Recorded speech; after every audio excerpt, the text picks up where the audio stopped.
shown quality, and they are back here. Yeah, this is one moment where we are looking for these or any of these teams to be making the final. The final will be happening on Sunday. I'm not alone. I'm joined by Wilson Mutekede, former technical director at Zimbabwe Football Association. Wilson, what a moment. Semi-finals getting to the end. It's getting hot. It's getting exciting. And look, we are here. The teams have really gave a good account of themselves to get themselves into the semi-finals. And not only getting themselves into the semi-finals, VAR is here also. Yes, now big business now. It's now serious. Now, trying to reduce the margin of error in terms of officiating and making sure the laws of the game are fully applied. Laws fully applied. It's a topic for another day. We'll touch on it because we've been seeing one or two judgments. But then the teams have arrived. Comoros. Quality players that we touched on earlier when we were having a private chat. Yeah, sure. Comoros has a number of impact players that have really done well in this tournament. We looked at the goalkeeper. He was very influential in their success. Men who commanded this team very well, right from defense right up to the top. We have their centre back, number 5, and we have the striker, Afane. Afane is the quality striker, number 17. Number 17, yes. He's been a handful in this tournament. In fact, don't you think it's going to be a nice battle of him and Depu? Not a duel, but a battle of who is the best striker. Indeed. I think we are going to see a very good football artistry at display. The two strikers have really done well in terms of even getting their names on the score sheets. Talking about names on the score sheet, Angola also parading the likes of Depu, who's really been a hit man in this tournament. Indeed, yeah, Depu, hard running, always looking for that ball, coming short, running wide. He has been handful for a number of defenders. And many other names that they're talking about, your Maestro and number 10, Vidinho. Yes, Vidinho, the left back, number 13, yeah. Well, interesting game that this is going to be. It is a very cold day, 14 degrees, but the coaches also still believe that the heat can be turned on. Coach, congratulations for coming this far. Now you're up against an Angolan side that is stubborn. But let's talk about your team. Are you ready? Have you put together a strong team that can face Angola? Félicitations pour la qualification encore une fois. Vous allez affronter l'Angola, équipe assez forte. Mais en dehors de ça, comment est-ce que vous êtes prêt aujourd'hui? Est-ce que vous êtes assez prêt pour ce nouveau match? Oui, nous sommes assez prêts pour jouer ce match. Vous savez que on sait qu'Angola c'est une équipe qui a de l'expérience dans cette compétition.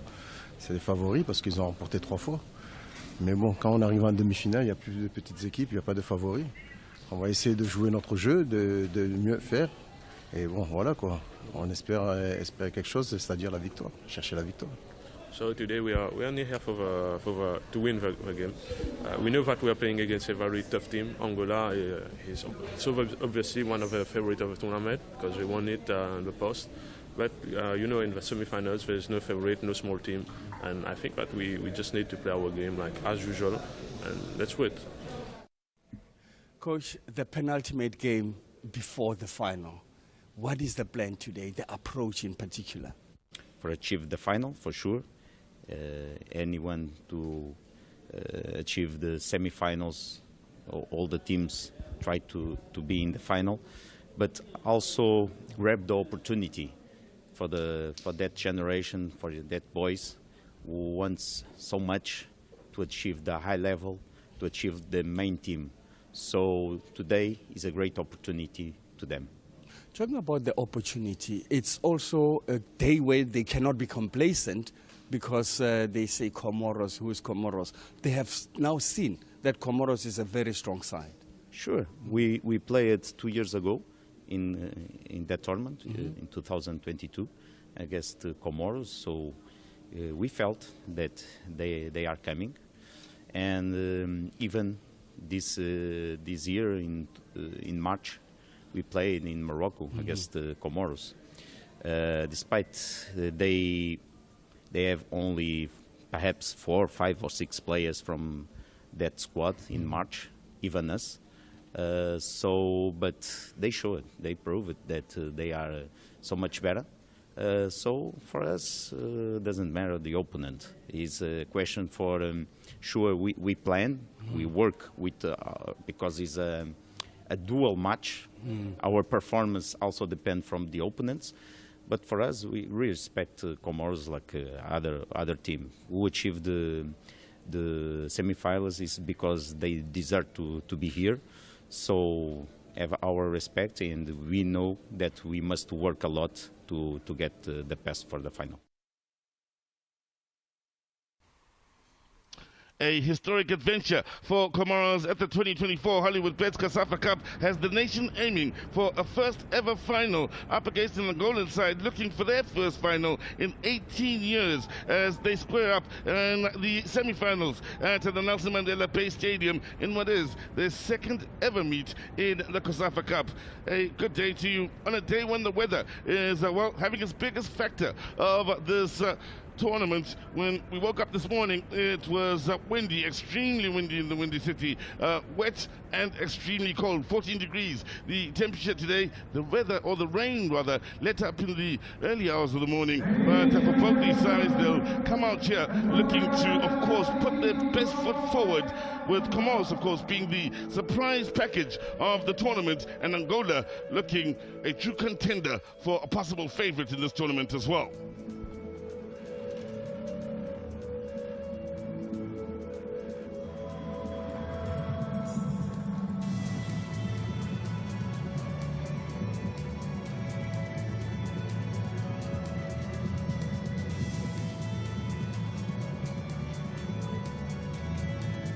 Well, they make their way out of the tunnel here with another semi-final, of course, to be played here at the Nelson Mandela Bay Stadium later on in the day, or in the evening, I should say, with Mozambique taking on Namibia. For now, two solid sides that have truly entertained thus far line up, hoping, of course, to be the first to qualify for the final. Time now for the national anthems.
And now, ladies and gentlemen, the national anthem of Angola.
So Angola look to make it 2 wins in 2 years over the Comoros here. And well, this Comoros side, of course, a side that surprised many in what was a tough Group B, where they finished ahead of Kenya, Zimbabwe, and Zambia. They, of course, were first, Kenya second, Zambia, the defending champions, finishing bottom of the group. They responded well to what was an opening loss to Zambia and haven't looked back since. Comoros, they bring Hilal, wearing the number 11 jersey, into the starting lineup, as well as Naimuddin out into the attacking third of the field. Antimati has really done a stunning job between the sticks here for Comoros and has been one of the leaders for the side. And well, we can't talk defense and not talk about the man wearing the number 5 jersey. That being, of course, Karim playing alongside Omar. They will have the well, creative spark of the side, being Joja, but out in the attack, Afane is a man who's bagged in a couple of goals here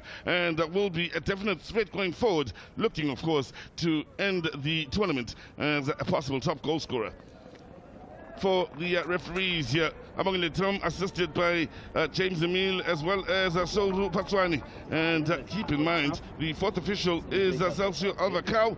And VAR, of course, enters the tournament for the first time here at the 2024 Hollywood Bets COSAFA Cup.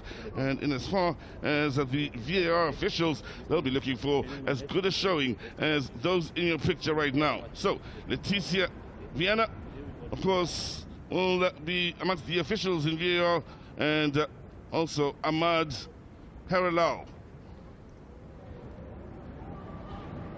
Taking up the VAR takes a part in the COSAFA Cup now for Angola. The combination of Vitinho and Mandinho, so crucial to them defensively, but also they are a serious threat going forward in the dead ball situations. Maestro has been a true maestro in the middle of the park. He scored 1 goal. He's also won a couple of Man of the Match awards. Out in the attack, one can't ignore the powerful, hard-running, goal-scoring Depu. 3 goals he's got in this tournament. Picas and Berna will look to be, well, the creative sparks in the attacking third. Berna, of course, slotting into the starting lineup here for the semi-final. Both coaches from Europe, from Portugal, Pedro Gonçalves, and from France, Amada Chambe. What a job he's done with this Comoros side here, especially after that opening loss to Zimbabwe, where they lost by a goal to 0. They beat Kenya 2-0, and then beat Zambia with a 1-0 scoreline. Only conceded in that 1 goal, so Depu in your picture will be looking to put them to the sword, so to speak, or at the very least test the combination of Karim in your picture as well as Omar. This promises to be a good game of football, especially with what we've seen these sides do over the last week and a half.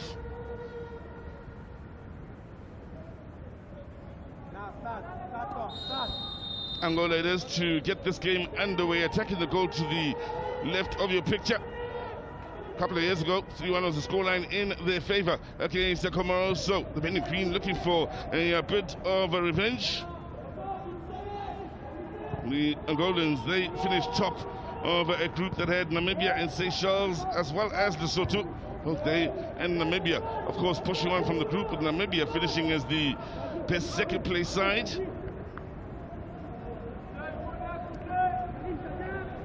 Maximo Bayani sitting alongside me here for the semi-final.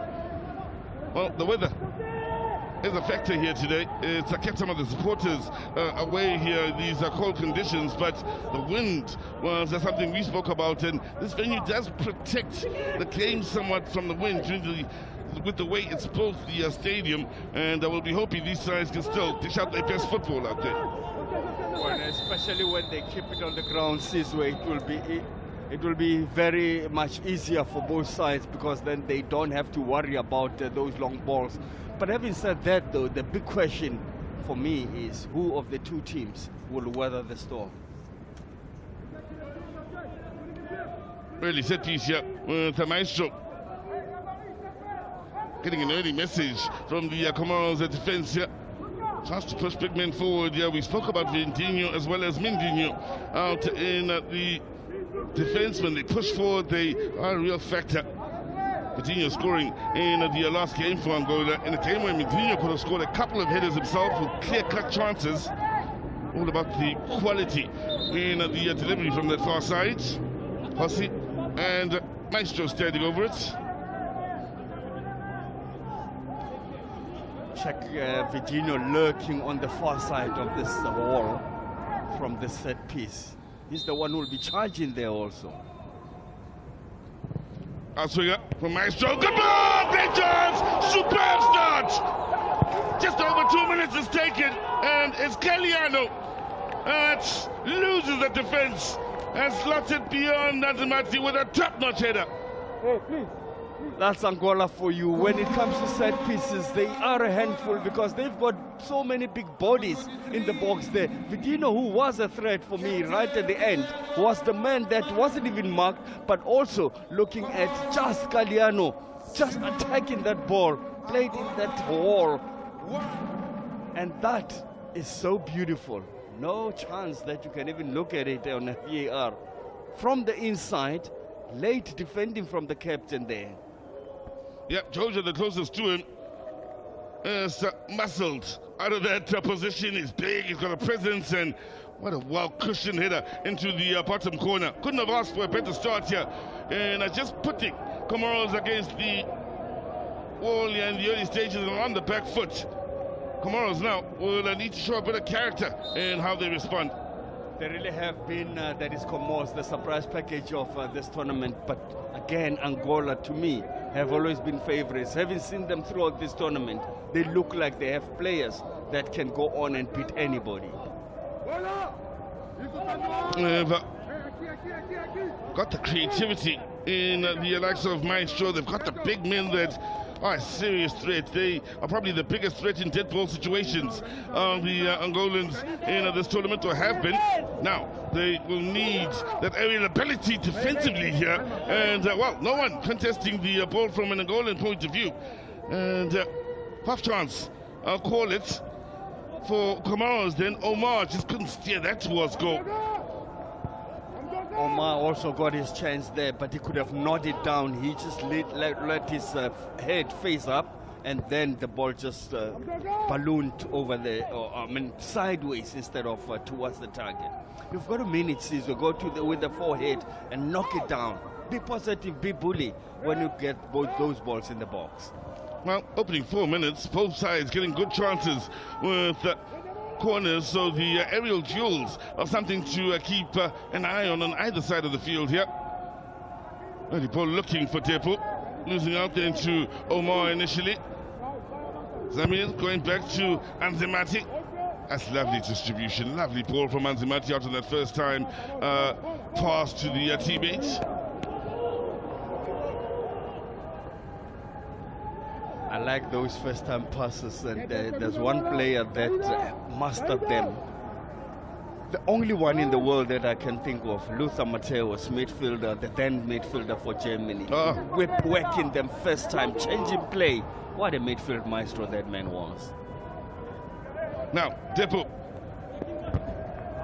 We're talking absolute legend of the Green Matthäus. Now, there's a Kasim here on this near side.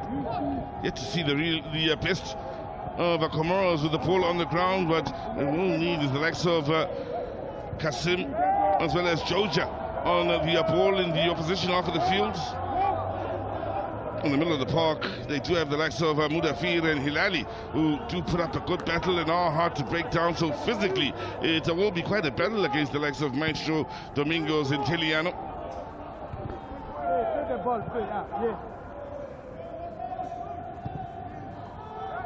Pickers unable to pick up Depo out in the attacking areas. He'll always be trying to get onto the shoulder of the last defender.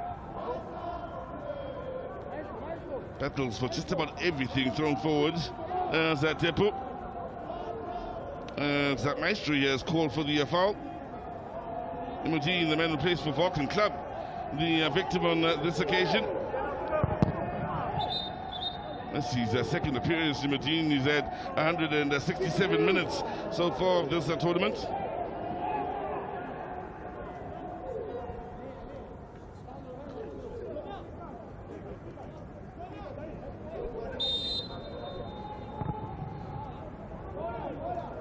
Well, we praised his distribution some 3 minutes ago, Anzimati. Teammates on the edge of the box. Then you could see his intentions in trying to find the teammate out wide on that left side.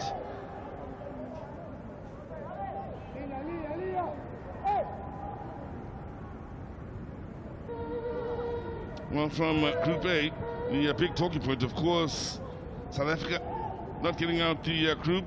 Group B, it was Zambia and Zimbabwe. That didn't get through. So close for Kenya to qualifying as the best second place side on 6 points, only to be edged out right on the last of the group days by Namibia. Now, early ball. Nice stroke.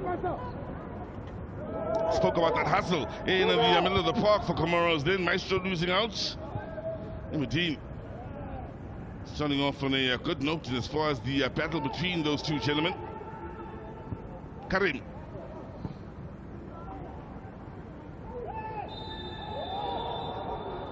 Well, it continues between Maestro and Imodine. Referee here, Amogile Tom, inside the opening 8 minutes, shows the first yellow card of this semi-final. So he'll have to watch himself here, Imodine, a man who's been slotted into the starting lineup for this semi-final. Dangerous play against the Maestro. He, of course, replaces Hassane, who had been present for every game throughout the group stages in the starting 11 for Comoros. First time they've shaken up that midfield where they don't have the combination of Mudafir, Ilali and Alsani. Now, Joja driving forward here. Already numbers looking to get into the box. Goal is keeping a good shape about their defense then.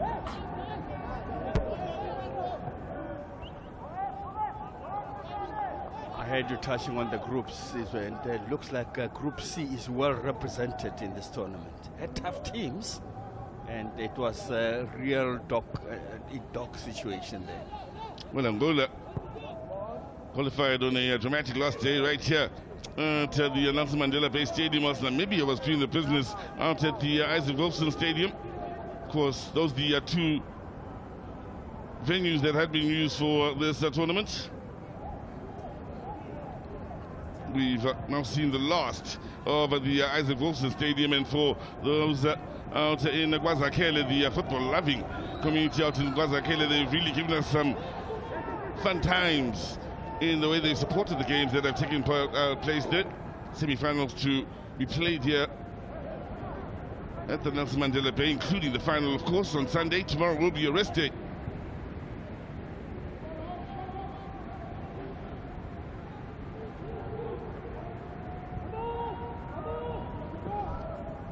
Vidinho. Good movement off the ball here from Kailano, supported by Picas. Those two swapping positions for the time being, with Picas now going a bit more central whilst Kailano stays out wide on the left. Passing. Maestro. Running out of space quickly out to that far side with the number of green shirts. Closing in on Hossi and Maestro, in the end forcing the error. Tarek of Etoile George Minstry taking the throw in.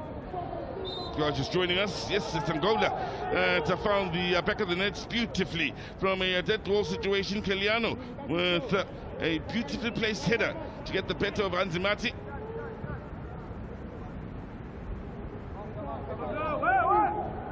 Omar. So there's the weather and the wind, 51 kilometers an hour. Again, when you are outside of the venue, you do feel the wickedness of the wind, of course. As we mentioned earlier, the beautiful Nelson Mandela Bay Stadium and the shape of the venue really does a great job of keeping as much of the wind out and preventing it from being effective. As we look back at the challenge and the battle between the number 17s. was always going to be such battles because these two teams have quality players. When Comoros came to this tournament, we never saw the sort of the idea of how good they are. They are quite a good side. They keep the ball on the ground. They've come from behind on one or two occasions. And when you think they will never come back, and they do come back. Nicely done. Under pressure then by Karim. Couldn't quite keep it moving with the pass straight down the middle and had to take care then with Atepu looking to start to run in behind him.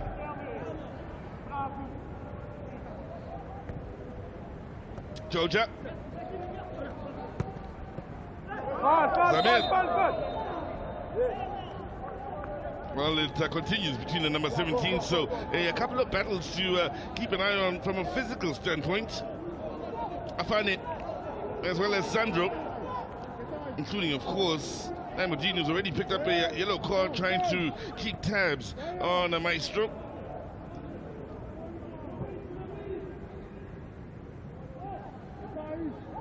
Well, the signs have been there for Comoros that this could be their year. 2026 World Cup qualifiers, top of their group, which of course makes them the surprise package in that group once again. And they've come here and kept the good times rolling with the way they've handled themselves here in the COSAFA Cup. First time ever they've made a semi-final. They're looking to take it one step further in getting to a final. They've only ever gotten out the group stages on one occasion, Mafa, getting to the quarterfinals. Yeah, also clearly buoyed by their performance in the AFCON. They were not a pushover. I remember one or two games where I looked at them and I thought, this is a useful side.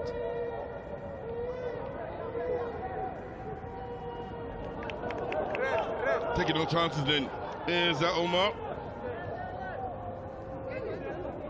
Pena.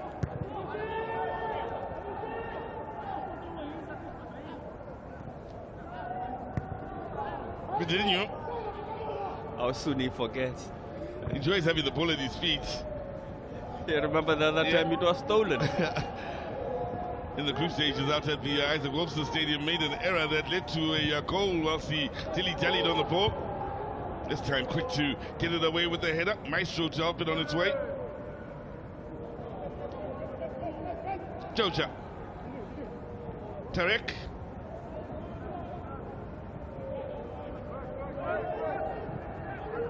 Karim Tomar again. Angola happy to allow them to pass around the back four inside their own half. Gets interesting once they go over that halfway line. Here's Karim.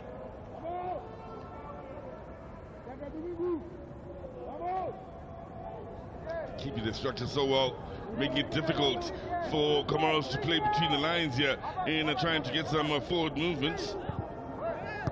And Martin losing and trying to find that forward pass. So foul it is on this near side, with Angola looking for a speedy transition here on this near side. It's that man again, Sandro. It's either he's fouling or being fouled. Well, the good news this time is that it's not Afane that fouls him in the battle between the number 17s, but we'll be looking to push forward and get into the attacking third as much as possible from this left side, Sandro. Well, Hossi will look to do likewise on the far.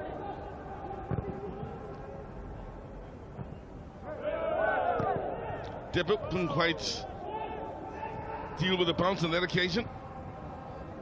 Oh, good work to win it back in the middle of the park here from Berna. Kiliano finding Sandro. Depo. Nice header down the line here. And Pickers looking for a teammate, then defender doing enough to slow them down for a moment, and Kiliano looking for something truly special. Couldn't get over it in a search of his second of the tournament. And Pickers, as he attacks here, he didn't get a lot of movement, and I mean, not too many players showed off and damaged, you know, changing runs, exchanging positions. He had no one to pick. Well, there was a couple in the box that were marked, both thinking pick us. And he couldn't pick any of them.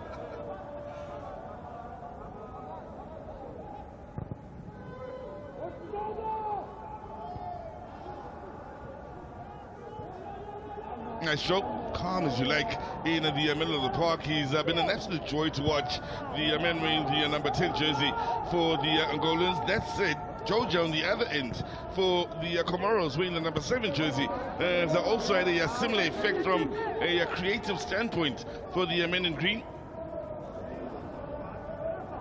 Pickers.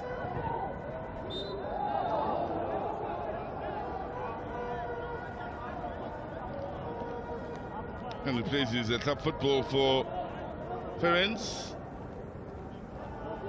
Didn't start off the tournament making the starting 11, featuring off the bench in the early stages, but certainly has made a impact as the tournament went on, making the starting 11 now for the last couple of games.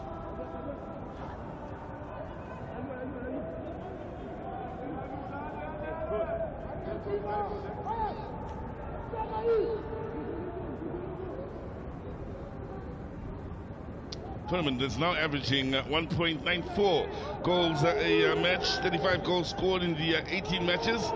Remember, the first 8 matches we had a real goal drought with 7 goals scored in 8 matches. As the group stages wore on and things started to get a bit tense with sides trying to find their places, the goals started to come. Talking about things starting to come, isn't it interesting that it rained, got windy, got dark, and the sun is starting to come out? Yeah. Bit of a Cape Town touch there. Knew it was going to be a cold day. Waking up this morning when one could hear the wind howling outside the window. Strong in the air. Here's Amendinho. Maestro.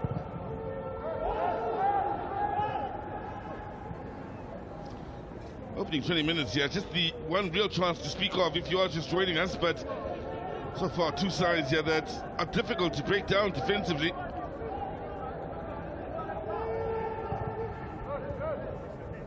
Keep their structure well, compete well physically in the middle of the park as well.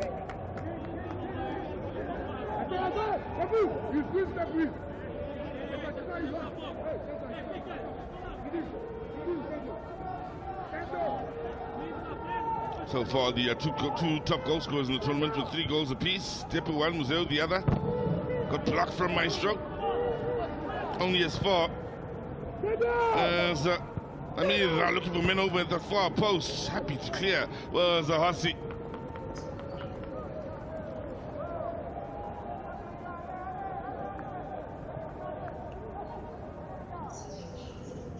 Well, they did meet back in 2022. These are 2 sides, 3-1. The win for the Angolans, who lead by goal to 0 now.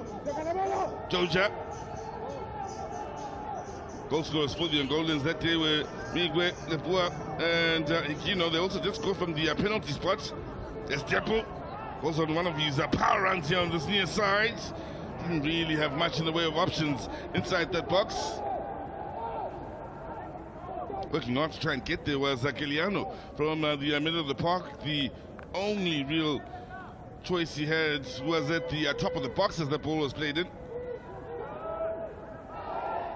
Oh, bit of space here in the middle of the park. Comoros still looking for their best attacking play of this match as Georgia's fouled on the turn then. Defender was in trouble then, he had committed. And the big man in defense then, Vidinho, and was in the process of being rolled when he committed that foul. So, second player to pick up a yellow card.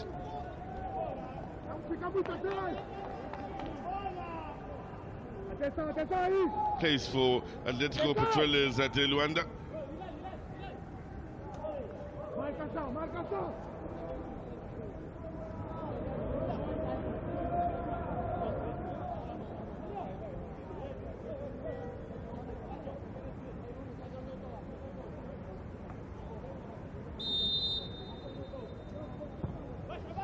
Couple of bookings so far in this match. Extra under pressure then, and gives away a set piece in a much better place here for Comoros, pleading his innocence. The pressure applied on him here by Kasim.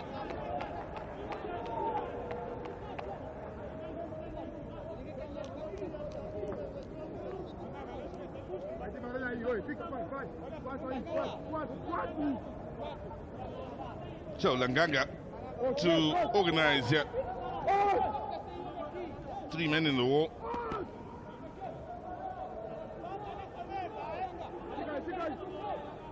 From that sort of angle, wouldn't be a big surprise if they try and go direct towards goal.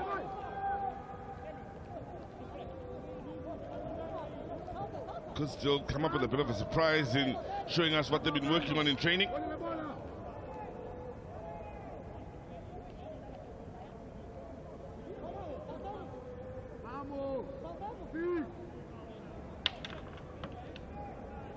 So Comoros looking for the equalizer here, 22 minutes in. Been 20 minutes since they conceded the opening goal of this match. Looking to go direct, ball doing its job. Now, pressure here. Oh, real pressure. Angola neck is here and look to capitalize. Maestro's an option in the middle of the park. Not needed. As once again, it's the man of the moment from a goal-scoring point of view. Anything thrown forward, Depo will run after it and cause all sorts of problems when he's deep in defense. Oh, Sizwe, I'm sure you noticed that as the ball broke through, I just pinched you to say the keeper is dead. He was left for dead. At some point, he didn't know whether to go or go back to the line. And during that hesitation moment, it became a fatal hesitation. Depo doing what he does best, scoring goals in this tournament. Starts off in defense. There he is, middle of your picture, making the run. And once it's a 50-50 ball, you know he's going to compete.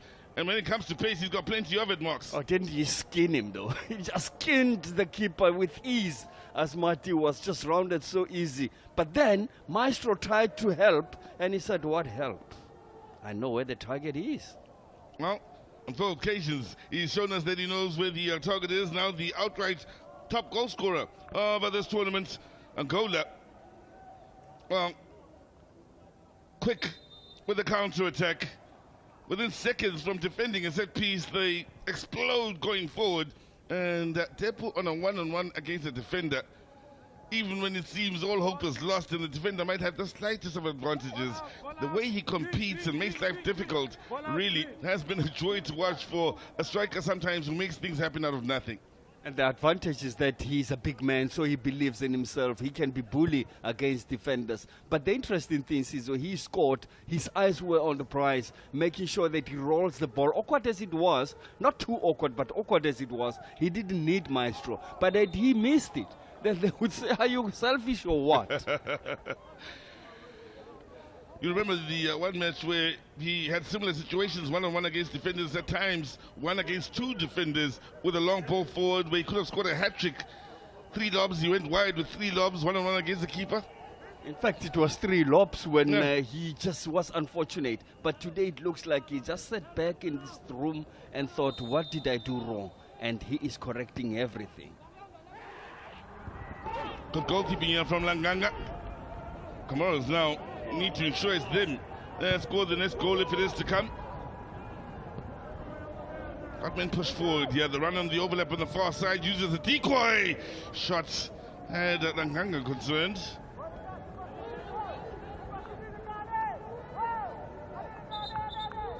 Real concern for them will be the effect as we look back at Langanga's good goalkeeping, but the concern here for Comoros, maybe the fact that they haven't created anything clear-cut as yet in 25 minutes and find themselves trailing by 2.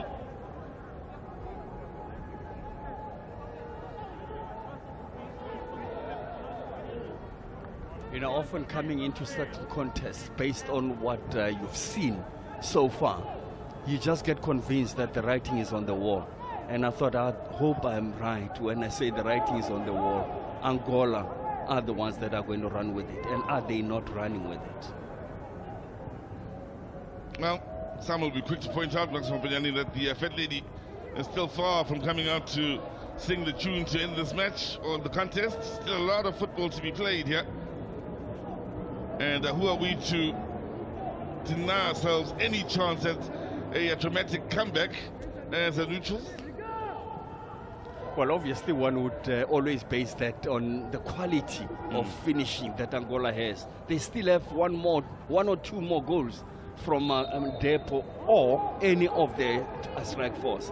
Remember the last game they were tracking with 3 when their backs were against the wall, and they just turned that corner.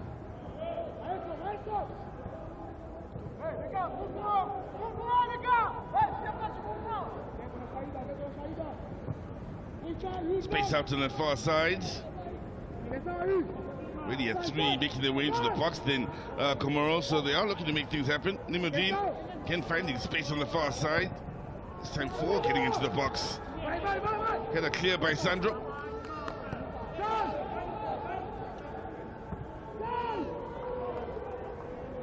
Where the Angolans did show their true quality was against Lesotho.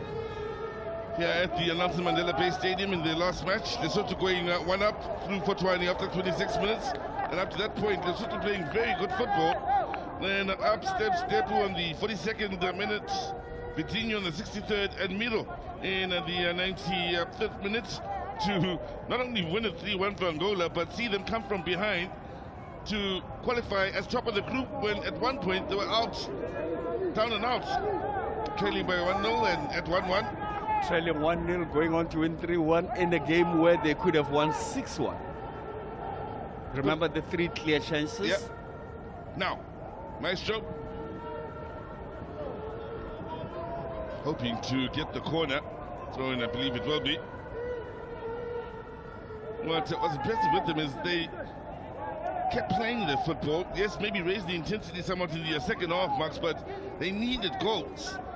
Especially having gone 1 down, and they just kept going and kept scoring up until the 95th minute, with that goal then securing top spot in the group in the 95th minute.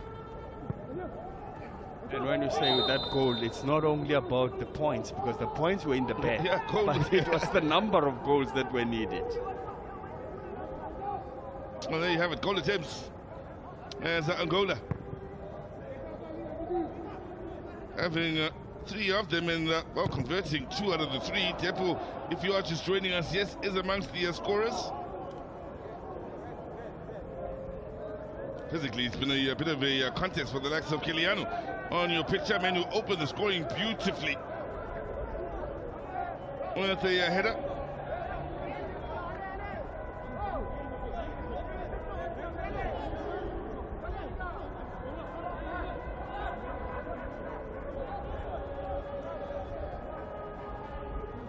Sandro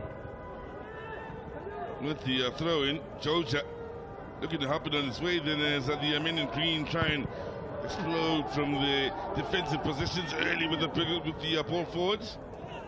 And Mindinho so strong aerially then.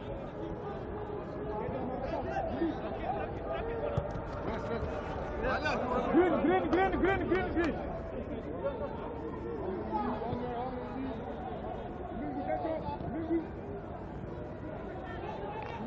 There's Asi. Early ball forward, and guess who is looking to punish the 2 central defenders. Depu all on his own. Any long ball, he will chase it wholeheartedly. He's so quick that he's a real handful. They know what's coming. We've all seen it before in the group stages, but so far no one can handle those hopeful long balls for sometimes. Well, he does what I will never forget when I had that privilege of talking to him. And he says, I'm a striker, but you always think for goals. You think goal all the time. When I get the ball, I just shoot.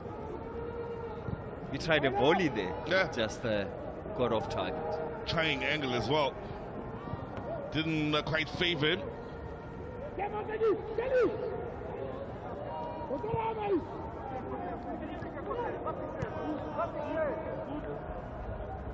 There's Kasim. Now, good movement going into that final third, superbly washed. Protecting that back four then by Domingos. There's Kiliano. Maestro took that nicely. Space to exploit. Run on the overlap being provided by Hassi. Berna. At times, it's so easy on the eye from the Angolans, where they play well for one another with the movement and such. with the Maestro providing a nice touch here and there to just get them going in midfield, and they respond well with their movement around him. I'm just chuckling because I just noticed that when it comes to Afani, you don't have to be nice. You just have to kick everything. And Mindino did exactly that. He was told, don't let him control the ball. Just whack it. Comoros fans will be hoping their side take a leaf out of Mindino's footprint and treat Depu the same way. Anything around him, just get rid of it. Don't let it bounce. Now, pull in. Oh, that's a good ball. Good ball, Sizwe, but teammates didn't expect it. That is why there was only one green shirt in the box. Afani, not allowed to turn. Kiliano. Nice turn. He's destroyed two. Looks to add a third to the mix. Ankle cracking turn then from Kasim. It looked more like this. People will say, don't worry, I'll cover your back, but the same person is not covered. Because then had to check himself. Just couldn't turn as quickly. Good defensive work though by Sandro, and covering the two that were already down.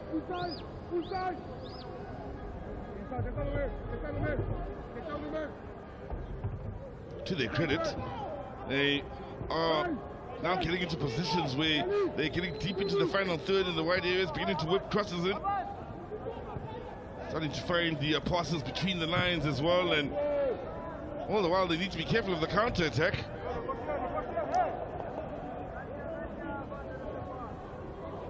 Don't they remind you of Zambia? 2-0 down and still looking good on the ball. Yeah. And still went on to lose, and even losing dismally in the tournament.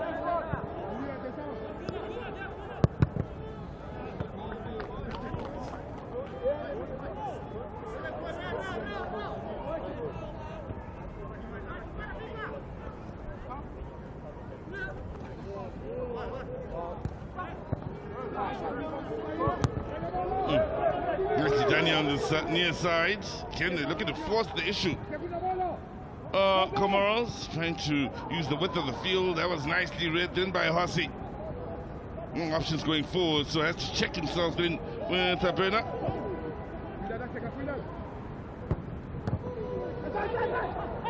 Well, for Zambia, didn't score a goal in the tournament.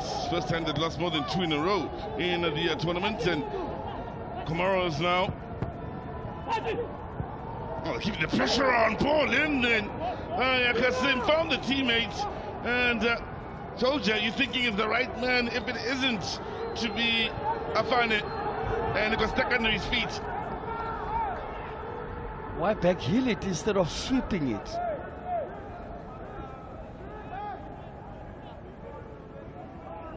Composed again, nicely in the midfield. They're still passing the ball beautifully, the Comoros side, but still not getting that to that end result. They seem not to also be trusting each other, because when one goes wide, there seem not to be green shirts flooding into the box. And it's more a question of, will he play that cross? And suddenly they're surprised when it's played. Comoros knocking on that door. Under 10 minutes now remaining in this first half. Maestro not allowed to give and attack the space of the far side. Could have been an off-the-ball incident then that brought Maestro down. Now, will there be any action taken by Abongile Tom?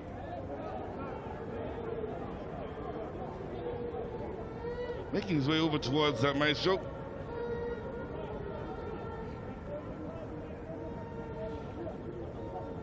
Naimudin, the man whom one could argue obstructed Maestro, as we look back at Georgia looking for something special. Yeah, he was looking for the back heel, yeah? Yeah, he wanted to do one of those surprise back heels, and it didn't come off. We remember one of the magical goals we've seen in this tournament, magical I mean, that of course was by Maestro when he was juggling the ball. And Georgia is one of those that thinks outside of the box, and he was trying something a little different then. Now, they've started to arrive. As the Ate has worn on here. Taking them a while to get here, but a offline here, including a few Angolan supporters with their flag up and proud then, and happy, of course, with the way things have fared here. Just thinking back on what you said, Georgia thinking outside the box. He was in the box. In the little box. He's even in the smallest box and couldn't think outside. Pika saw space and asked a little too much of himself with the ball into the space to run onto.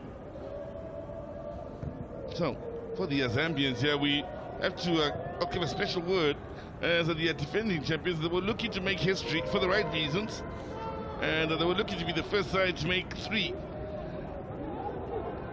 Hollywood Best COSAFA Cup wins in a row. That was the ambition coming into this tournament. Finished bottom of their group. First ever COSAFA Cup tournament without a win for them. This is the history they made. First COSAFA Cup tournament without scoring a single goal. Worst title defense in a COSAFA Cup history. First time, as I mentioned earlier, losing 3 in a row.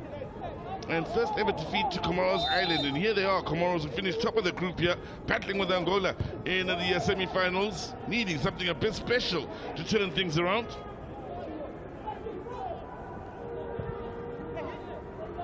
Yeah, we knew then they meant business, but some could have wondered that maybe it's a Zambian side that's not at their best, and maybe taking a bit of the credit away from Comoros. But having started off with the loss, the way they responded, and again, one has to stress, a tough group. Losing to Zimbabwe, whom, if you weren't watching the tournament from earlier, of course, were making their return after the ban.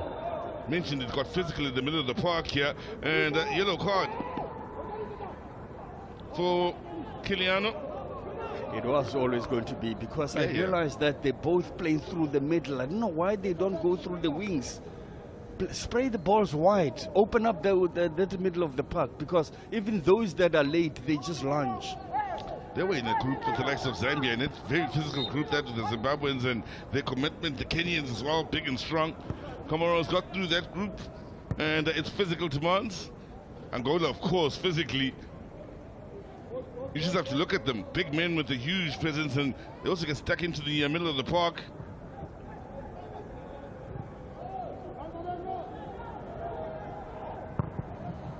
So, expected things to get tough from a physical standpoint. Right.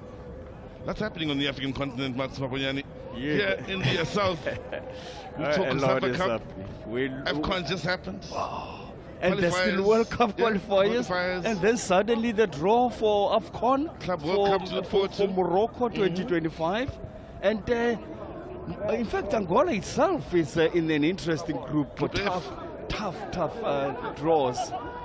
With Ghana, Sudan, Niger. Very interesting.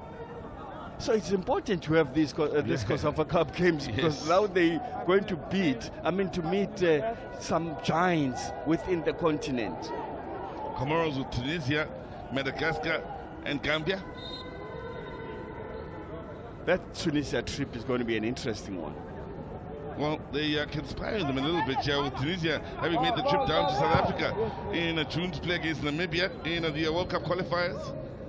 But then in this case, I'm just saying, when they go to Tunisia, you know how those venues can be. It's like going to Egypt. Zimbabwe and Namibia in the same group, Group J, with Cameroon and Kenya. Now, clearance in by Naimodine. Joja. Nice strike in.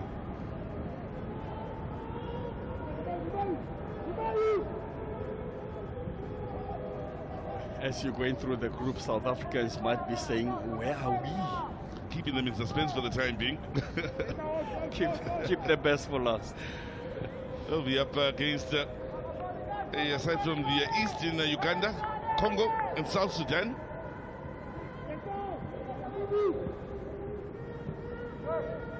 So there's non-stop football, if you come to think of it, also, because there's this World Cup club qualifiers.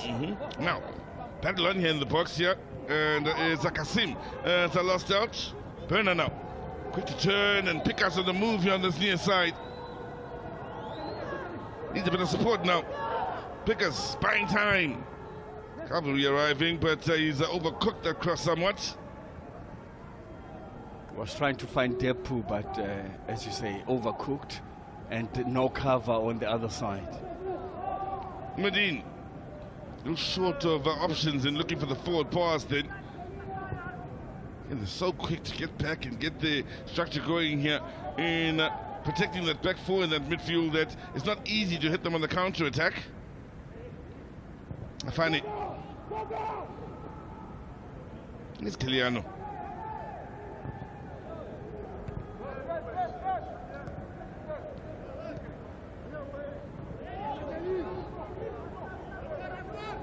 For a big man, he really does have lovely balance and also quite a presence inside that middle of the park, does Kiliano.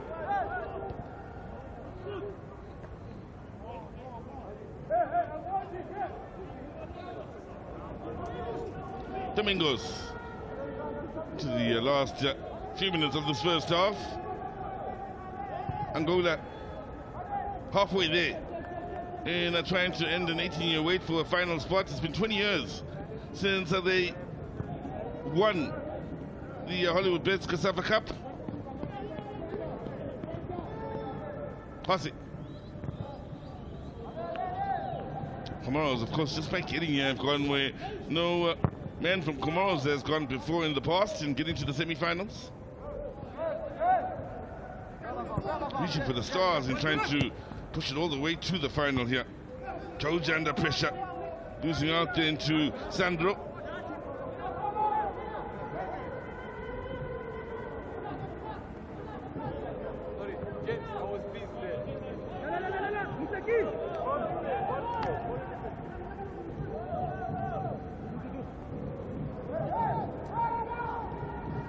Movement of the ball, doing well and staying on side. Now looking for teammates inside the box. And just Burner out of that far post. The others were a little slow in getting to positions of interest. Maestro now, lovely footwork. Happy to settle with the decision, or so he thought.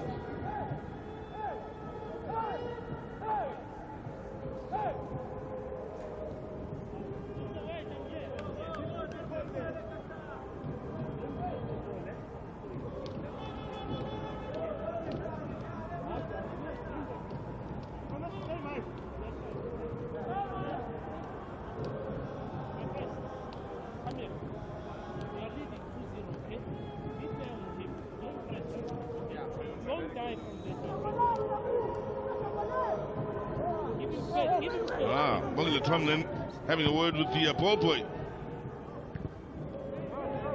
about standard operating procedure, I may call it that, from the ball boys. Thought there was an elbow in there. I find it. Yeah, they've done a good job with him in keeping him quiet. You're frustrated by Burner, who plays for Boa Vista out in Portugal.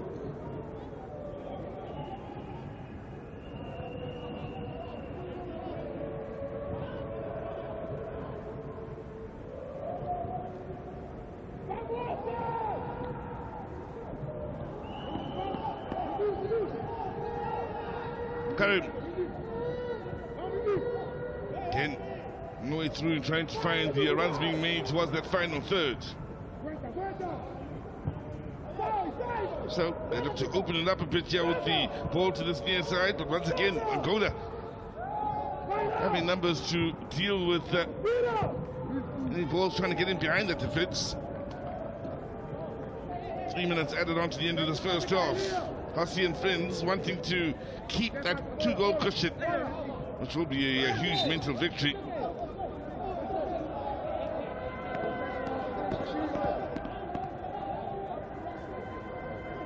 Can they come up with something special here late in the half, Comoros, with Georgia fouled here by Sandro. They had the off opportunity early on in the game from a dead ball situation. Thrown numbers forward here. Looking to end this first half in a positive. It's a good ball in, and wow, comes off a couple of players. One of them being Afane. Didn't expect it coming off his midsection, and the Angolans able to clear initial touch. In fact, from Maestro. It wasn't Karim.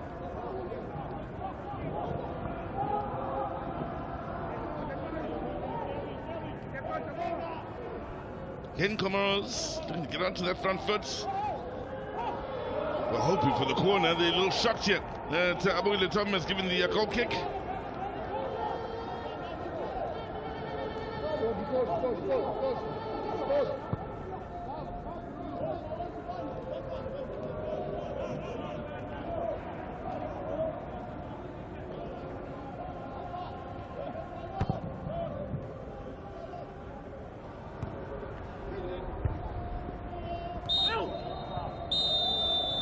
A half that started perfectly for the Angolans in the semi-final of the 2024 Hollywood Best COSAFA Cup ends with them taking the 2-goal cushion into the half-time break. Then Keliano getting them off to a flyer in 2 minutes from a dead ball, and then Tepu doing what he does, again putting pressure on the defender from the long ball forward, getting the better of him, and then rounding off Anzimati to score a second and his fourth of the tournament. Comoros have a lot to do to turn this around. They need to be the first to score in the next half if they can turn it around. But after half time, it's Angola with a foot in the final, leading Comoros with a 2-0 scoreline.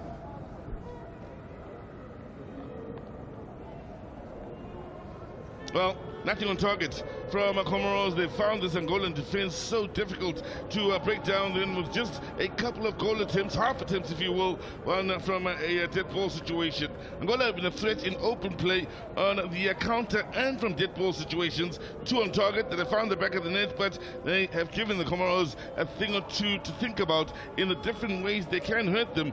Also interesting to note that it's Comoros that are slightly edging Angola in ball possession stats. It's physical in the middle of the park, but rather interesting at half-time.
It is half-time here at Nelson Mandela Bay Stadium, and I'm joined by Wilson Mutekere.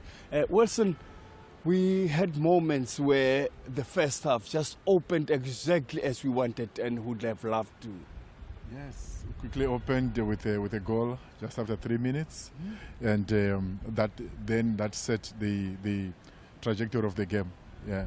But interesting enough is that when you look at the game itself, coming into it, Angolans were always looking good on paper, but then they had to show that on the field. Indeed, I think they showed it from the second game, the last group match. Angola was improving, and even when you look at the number of goals that they scored with progression, it then showed today that on paper indeed they were strong, and on the field of play they applied themselves as we expected. Yeah, and with no disrespect to other opponents, Angola to me looks like they are a solid side that can go on to win this, because they are very strong up front. They can attack with Depu alone, and they can add 2 other strikers. Indeed, indeed. When you look at their transitions, were very, very positive transitions. Talking about transitions, though, this was the moment where Manuel scored on the 3rd minute, but before then, that's when Maestro got injured. Yes, yes. Yeah, that's when he got a knock off that from number 22. But from that set play, they utilized it to get a goal through. They are probably the youngest player in the field of play, the number 23. And they just flowing, flowing. And Manuel just got that ball and not expected to. Depu was the target, Vidino was the target, and suddenly comes Manuel. He timed his run very, very well. There was a second run, and there was a first run and second run, and he went on the third run, and he got behind the ball and executed a very good header that he placed beyond the reach of the goalkeeper. We're always talking about a good header, but it's always the supplier. You cannot take it away from Maestro, who has really been their main machine in the middle of the park. True. Maestro has been, I think when you check even on player of the match, he has featured before. He has been an impact player throughout the tournament, and the delivery of that cross sums it up. He's really been a man that has come to my office twice to get that man of the match award. But then came a moment on the 24th minute, and this is the big, strong run just before that goal. Depu again, taking opposition to cleaners. Yeah, the young man has a bounce of energy. I counted about 3. We noticed about 3 runs that he made, and complimentary runs were not coming from other teammates as he was speeding, like breaking through. Look, that one is the goalkeeper, and very good accuracy from that distance and that angle to find the back of the net. What were you thinking of the keeper at the moment? Because at some point I thought the poor man is lost. He doesn't know whether to keep going or to go back to the line. And I knew he was taken to cleaners. Yeah, he was at sea. He wasn't sure. When he was going out there, I was even fearing that he might commit an offense, that a send-off offense. But he was beaten, but at least he did not commit an offense. And from that ricochet, counter-attack missed in the middle of the park, and then it went to the best man on the park. Now, this is where he never even needed his teammate at all. Yeah. Maestro was in the support, but he just thought, now I'll be the Maestro here. Yeah, in fact, if Maestro had touched that ball, it could have been an offside. So he did well to outsprint his teammates and took it into his own hands, beating the last marker there, and then off we go. You see, Maestro was ahead of play. If and the angle was a bit narrow. Very, very narrow. Very, very narrow. That's good technique, very good accuracy. I think Depu, the previous match, the last match, I think we saw him miss clear goal-scoring chances after beating the last defender, just failing to tap in. But today he converted from a much more difficult angle. We always talk about the goal, but the footwork there was something else. Yes. A little 1-2 just past him. Very defty, quite defty, and look, the way he beat that defender, it was a 50-50. If he was a coward, he could have chickened out, but he bravely he played the ball past the defender. Yeah, he is a real striker, because once he gets there, he believes that he can put the ball in the back of the net. Now here's the question. The Comoros side, how can they bounce back? We've seen them trying to knock the ball around, trying to be in the game, and they never really threatened in goals, funny enough. Yes, the few chances that they got into the box, like in that instance, there's lack of composure in terms that to just you see, like the number 7, the ball struck him onto unawarely, where you think probably they are well positioned to just set each other up for finishing. Yeah, that's when I thought, what was Georgia doing there? Because he wanted to flick it, and it got so entangled that it's from the shin, in fact, from the foot to the knee, and he looked at it at the back, and he realized it's still in front of me. So that's one of the only chances that I believe that he could have just moved away and sweep it in the back of the net. But he just decided to come with one of those fancy hook balls that leaves everybody stranded. And the flick was not going to go to a teammate. He was going to waste it. I thought he was going to play it to an oncoming, on-rushing teammate, but he wanted to flick it. That's, I think, it describes how Comoros has struggled in terms of the final third action. And we hope in the second half they will try and get composed and make use of the chances that are going to come their way. Interesting you mentioned second half. Don't you think in a change room now, the coach should say, when you're there and it's awkward, don't try funny things. Just lay it to on-rushing traffic, as long as it's a green shirt. Yeah, I think now it's the time for the coach to really calm the nerves down, drive the simple points, precise points home, and not really subject them to too much pressure, because now it's just about trying to go and do their best in the second half. You know, interesting, you're talking about second half. We know that the Angolans, when the chips are down, they don't play with Depu alone up front. They add two more. And we saw them in their previous game. And that, to me, makes me believe that they're still in this game. Yeah, they are. When you look at Angola, I'm sure this time around they're going to try and manage the game well. With a two-goal cushion, yes, they might want to kill it off, but obviously they are not going to go all out in terms of opening it up. They are going to make sure you have to either also rotate the squad, try and make sure they're preparing for the next stage. You and I have learned a lot about this game, in a sense that it has always been said that 2 goals are never enough. Because if it's 2-1, then your backs are against the wall. Before you know, the team that scores that goal gets to believe that it can be 2-all. And then when it's 2-all, 9 times out of 10, the one coming from behind goes on to win. But when you look at this Angola's second goal, it was when Comoros were trying to push up, and I'm sure that pattern is likely going to repeat itself. Comoros are likely going to try and also come in, but they're going to obviously leave spaces behind. And if they leave Depo unattended, anything can happen. Yeah, not only Depo, even Maestro can get there, also, but an insurance goal is needed. Insurance, they need to really kill it off, and insurance is the 30 goal. Yes, a very interesting first half where we saw the not one-sided per se, but a dominant Angola just leading there, looking at mainly where Angola is comfortable. The goalkeeper, I've never seen Lunganga doing anything today. Yeah, he has been. Is he there? He has not been tested at all.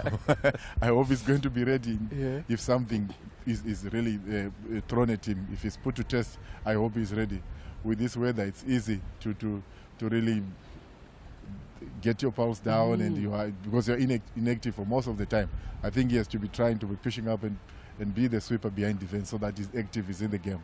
Yeah, when the game started, there was that battle that we all saw, the battle of number 17s. Remember that duel with Afani always on the ground and always tackled. Yeah. And it just got interesting, and I thought it's going to end here. Then it stopped and moved on. Indeed, it stopped, and I think it spilled over even to the technical area. Yeah. So we're so active in the technical areas. So I think it's quite interesting, but Afani, yes, to really announce his presence, because most of the time, yes, he's a very, very a good, strong striker, but he tends to then run away from his areas where he has his strengths, like in the center of attack.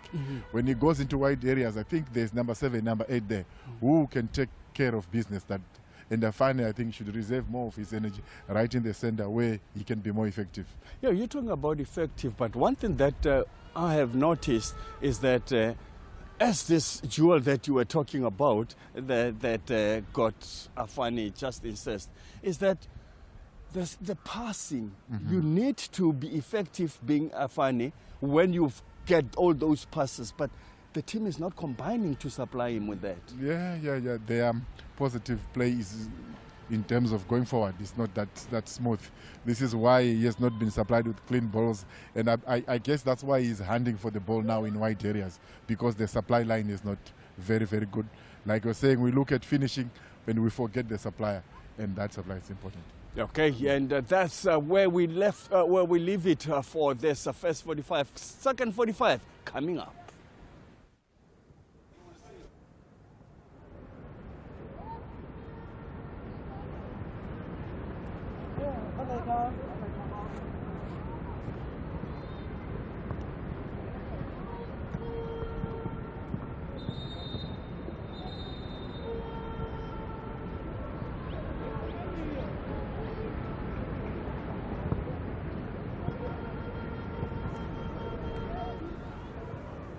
after 45 minutes of semi-final football here at the Nelson Mandela Stadium. It's Angola that were effective offensively and ruthless defensively for Comoros. They didn't get a shot on target against Langanga. He was that well protected first by this side in red and black. And then out in the attack, from a dead ball situation, they scored through Kiliano early, where they were dominant in the air, and Tepu, of course, on a transition, as he's done time and time again, troubles yet another defensive fairing as he goes on to secure the 2-goal cushion.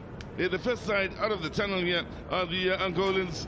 They are a side that really has been impressive so far in this tournament. They made a real statement with the way they qualified and the drama on that last day, having to come from behind. And Tepu in your picture here, top goal scorer now in the tournament with 4 goals. They are yet to lose a game in this year's tournament. Just the one draw for the Angolans, which came against Namibia when the game ended with a 0-0 scoreline right here at the Nelson Mandela Stadium on the opening day of the group. For the supporters that have come through here, they may very well be looking at a team that will await the winner of the Namibia-Mozambique game later on in the final. That is if, of course, Angola keep their discipline defensively and remain as effective as they are on the front foot.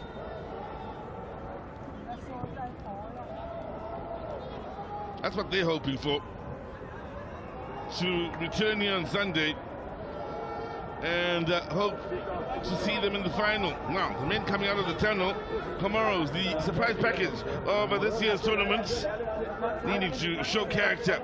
The likes of Karim then in the heart of that defense, they need to find a way to deal with the aerial threats, deal with the threat that is, of course, Tepu, whilst all the while the most important part of the game that needs to come right here in this second 45 minutes is finding penetration and creating clear-cut chances against Langanga. That's something they failed to do in that first half.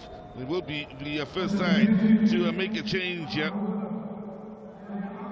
The Angolans, Kiliano, on a yellow card, open the scoring and will make way. First change of the match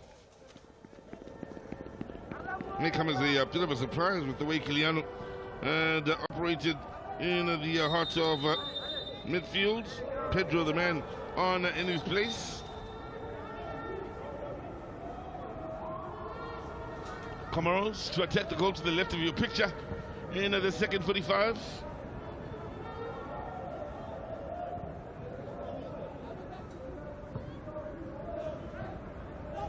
Really need to get it right on the front foot around the final third.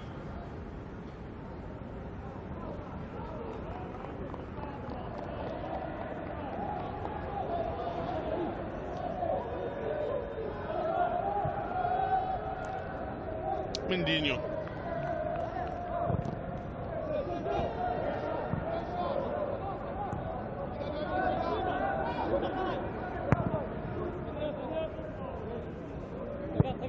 Bernard giving chase on the near side, forcing the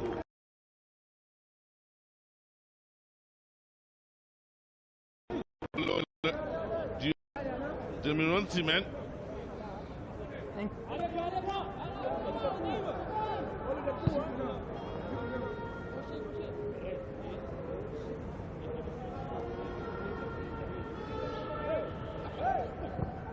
Now, looking for a quick turn and shot. Sharp is the man now wearing the captain's armband, Tepu. Battling against Karim, who plays for Club Le Poifoot.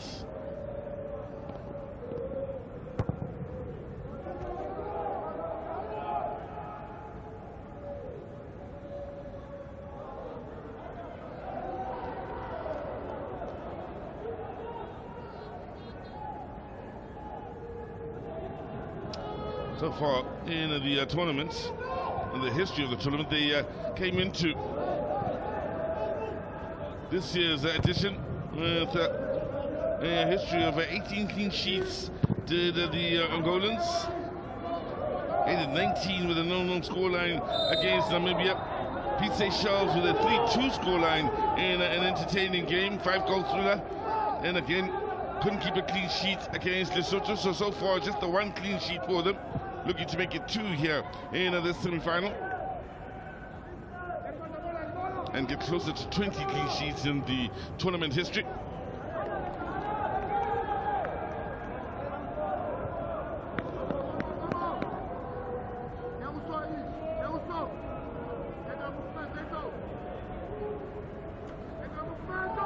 Comoros with 4 in the box, and they got the touch of the near post in from Georgia. Never found that he's positioning rather interesting alongside Afane in this match. Early ball in, Afane looking to get onto the end of it. Easy for Langanga.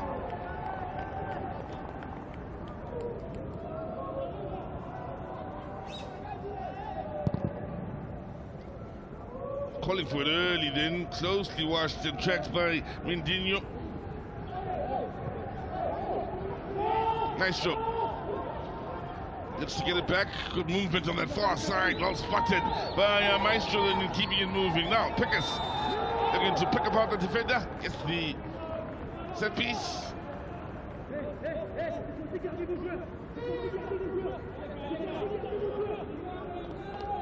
Helping out defensively is Kasim.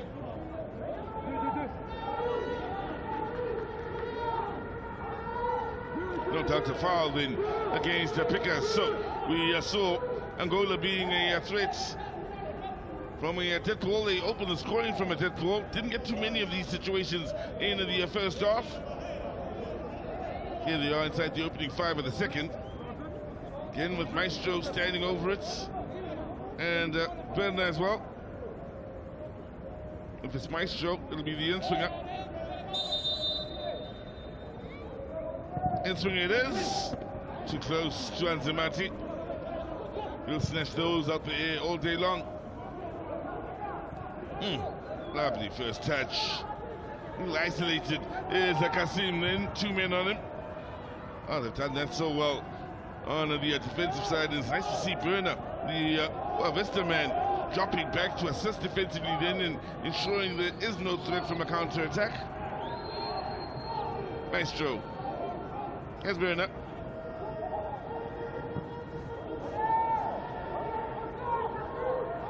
Maestro about to drive forwards. Maestro it is down! Picked the pass on a couple of occasions then to get into the shooting position, looking for his second of the tournament.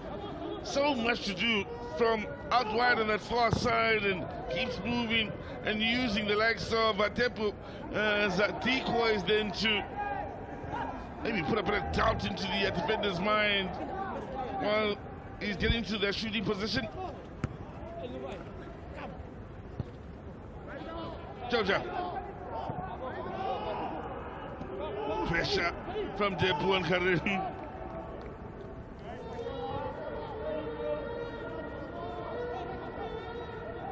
Tell you what, I wouldn't want to be in the conversation with the likes of Sean Bartlett, Mark Fish,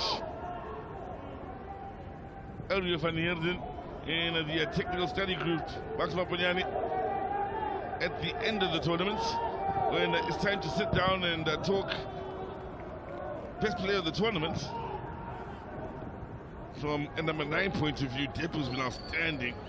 From a number 10 point of view, it's just the creative spark of the sides. Maestro. Interesting, the other 2 names that the Mr. Mutegede Wiseman, words from the Wiseman is that 2 of these players on the park, that's Afani and Tepu, are in the best 11 in this. That's no surprise. Karim, the number 5 for Comoros, could be in there as well. As Anzimati read the situation well here. he'll be in the talk for the best 11 from a goalkeeping point of view. But Karim, who's been outstanding, and I got a special word, of course, when you guys were pulling up to the game here. We'll be up against the likes of Ventinho and Mantinho as well. Comoros now making a change. Wilfar will be the man that's the first to be replaced here by the men in green.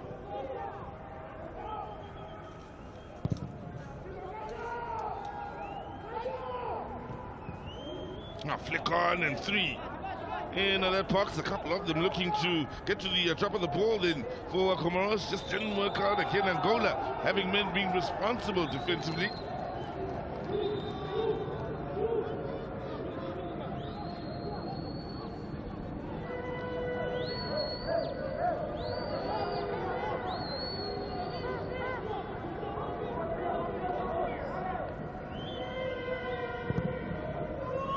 Sandro here.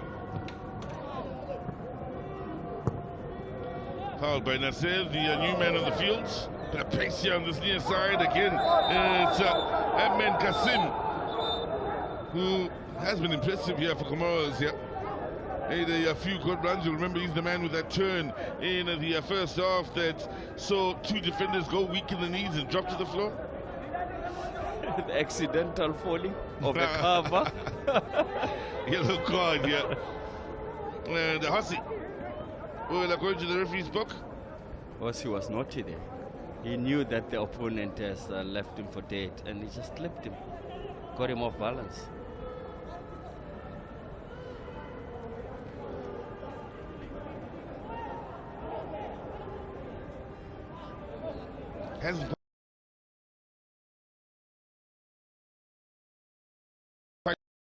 Hasn't made a save, as you rightfully say, Caesar.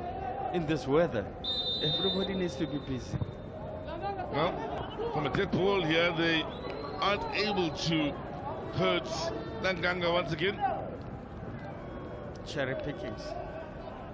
By the way, VAR is available here for the semi-finals of the Hollywood's Bets COSAFA Cup. Haven't needed it as yet, Sabong Tom, as well as his colleagues in the way of the assistants.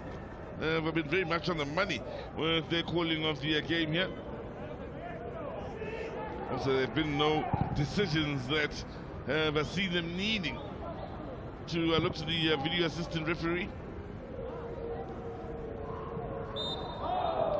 He's also one of the quality referees South Africa can provide. Yeah. So we're confident that he will handle this well. Talking about handling things well here, as we look at Domingos being fouled, the simplicity with which it looks the Angolans bring their focus into the game has been impressive. 2-0 up here, 10 minutes into the second half. Defensively solid and responsible for a side that leaked a few goals in the group stages. They seem to have tightened up defensively while still being very effective on the front foot. Lovely balance in this game between defense and attack. Yeah, amazing how a number of games can just change you and get you settled. Because a lot of these teams, when it started, they were not settled at all. As we see, yellow card again. He just came on. Nasser, I think that's the message. Well, look, I want you to go out there and be the busy man with the fresh legs, but legally. Just stood on his opponent's toes. By the way, the cards just keep going up now. 5 showed. Problem is with Sandro.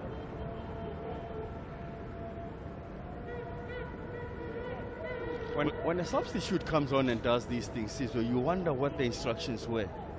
Unless if it's one of those that were told, go out there and make a difference. Will have an impact. So it's an open book.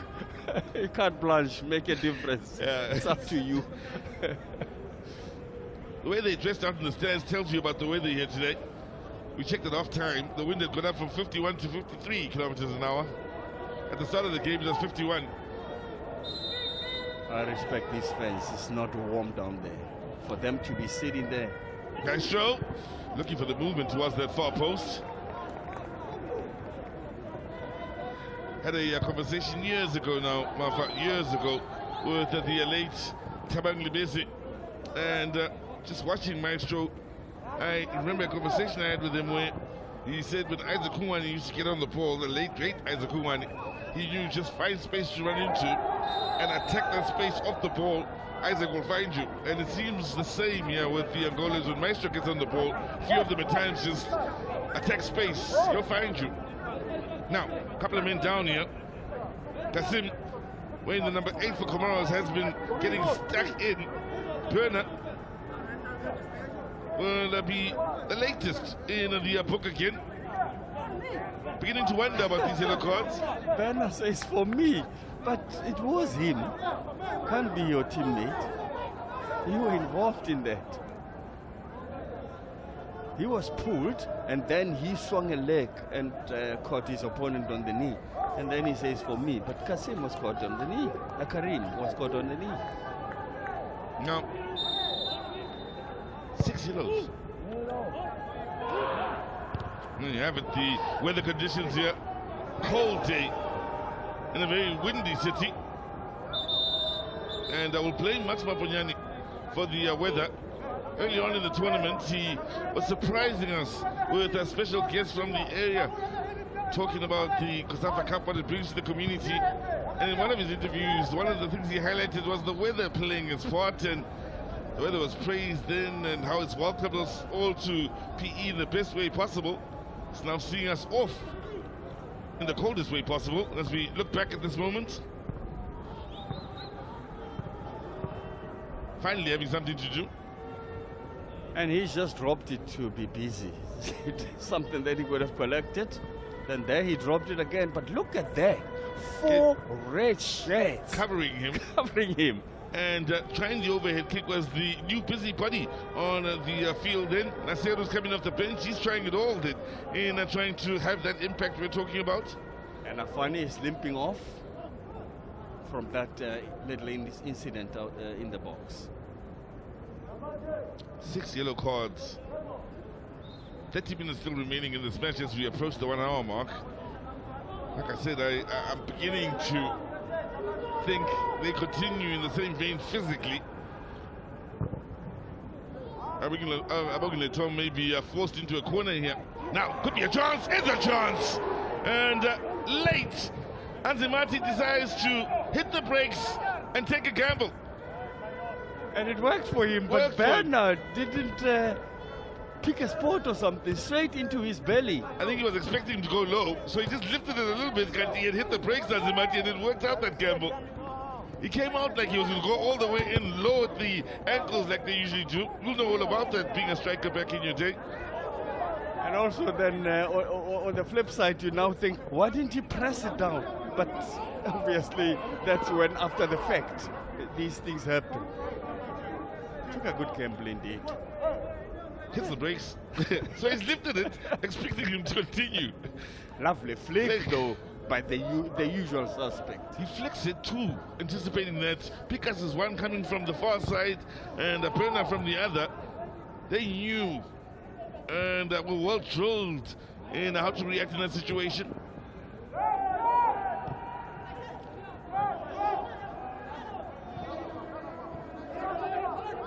Having a chat with Ben, our statistician at halftime, discussing Angola. It's about the different ways they hurt you. Yeah? Can they have something brilliant from Maestro in finding a nice through ball and such, the long balls forward, the dead ball situation, Poacher's type of goals. They really give you a handful defensively to think about. He can be the... Now, looking for the turn, long legs coming to good effects. I was saying, Sizwe, he can be the target man, Depu, the big number 9, and or then he goes in, flicks things, and then Berna is the man that goes at the end of things. Their counter-attacks are powerful and quick. He's really worked hard, the man in your picture, in trying to make something happen. Kasim, found him a corner. but hasn't he throughout the tournament? Ever present for Comoros.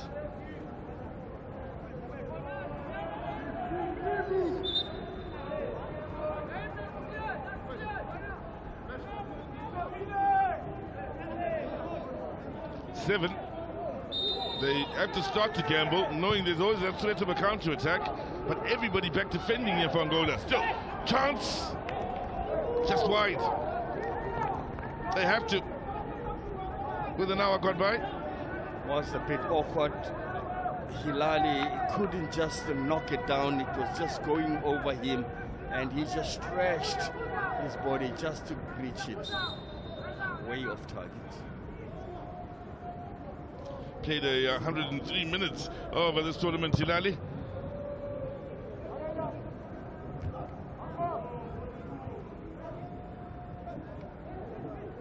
Strength in the middle of the park in holding off the opponent, then finding space on this near side. Good movement off the ball.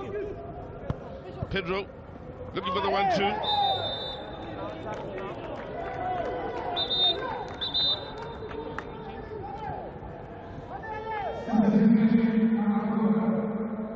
So Angola to make a couple more changes here.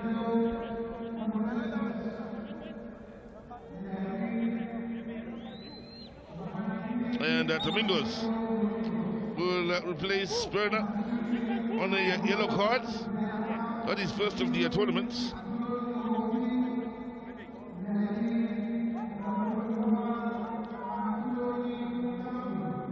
Known as Miro, wearing the number 9 jersey. Also, they will have Mansoni coming on. Mansoni will certainly add to the height, although he's not in the box for the set piece. In swing at this time, far post.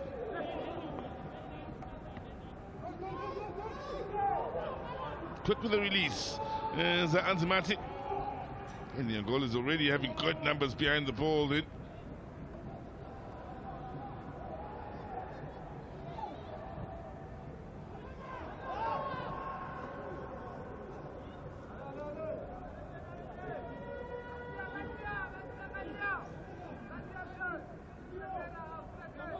Well, with an hour gone by now, leading with the 2-goal cushion, and Comoros still not looking much of a threat on the front foot. Angolan fans will start to believe the final spot is theirs to have. 2004, when they got to a final, beating Zambia, and they were last champions 20 years ago. Now, cross space nicely then. Again, another defender weak in the knees with that skill. I was just checking his balance there. Something very intriguing for me when that ball bounced. Did you notice that instead of skidding, it just died there? Yep. And in fact, he was waiting for the ball to come to him. He had to meet the ball halfway. Stayed low. Now, good movement. Again, it's nicely read by Mansoni here on this near side. Thought that reverse ball might just sneak through to Afani. Fouls. They've done a good job on him here this afternoon in keeping him quiet. He's tried, he's worked hard here, but they've just made it difficult for his teammates to find him.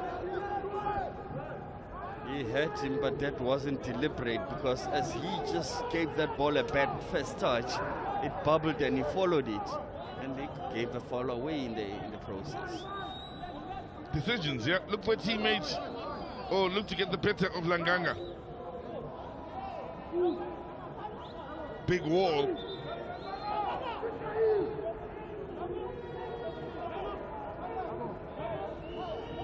You don't want to defy him. You go where he tells you. Joja and Kasim stand over it.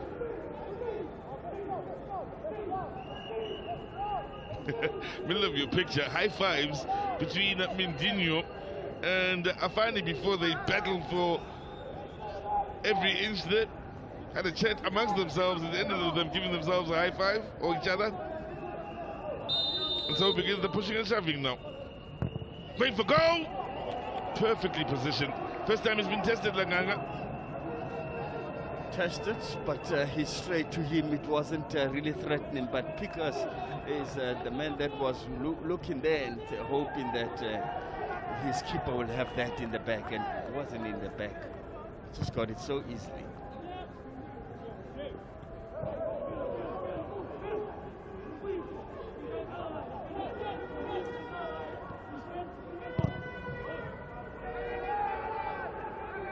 Also in the final back in 2001, Angola. Back then, the final used to have the first leg and second leg. They were up against Zimbabwe. 0-0 in the first leg. They won 1-0 in the second leg. Flavio, the scorer. Now, chance here for Comoros again. Good numbers back. So,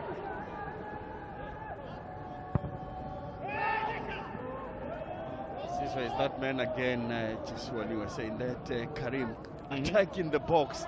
3 players didn't want to touch him. They were just pulling the legs. Don't touch him. He's really had a good very game. close to the box. He's just driving forward all the time. really had a good game. Winners again in 99, the Angolans, and then out in Windhoek beat Namibia in the final, the home side. 1-0, Petinho scoring, and then 1-1 in the second leg. On the aggregate scoreline. So they've beaten Namibia, they've beaten Zimbabwe, they've beaten Zambia in the finals. They'll wait to see if they'll face Namibia again in another final.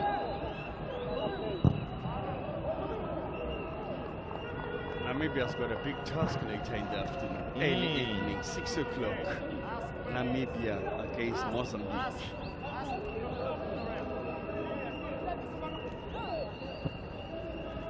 By the way, the two countries are here looking at these two because they could meet either side. Well, either side can meet one team now. And there's only one team that they can meet, Angola. As things stand, man. As things stand. I don't think they'll stand otherwise because nothing has changed, because Angola are not really chasing the game. They still dominate. This is the one thing that I always pick up when I watch any game, is that when you are not in possession, you cannot just suddenly come back. You've got to be in possession. It's like when you're playing against a good side and you are a goal or two down and they keep in possession, you need a ball to score. So how are you going to score unless if they score for you?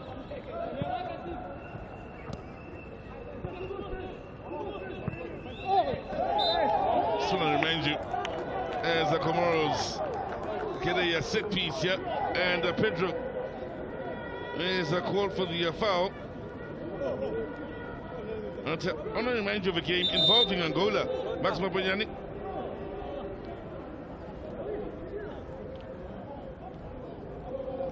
No handball then, came off the face, as Georgia was appealing for the handball. But it's just showing you impossible is nothing. I'll tell you a story. I'll take you on a trip down memory lane. You and I both know we were in 2010. We remember the memories really well.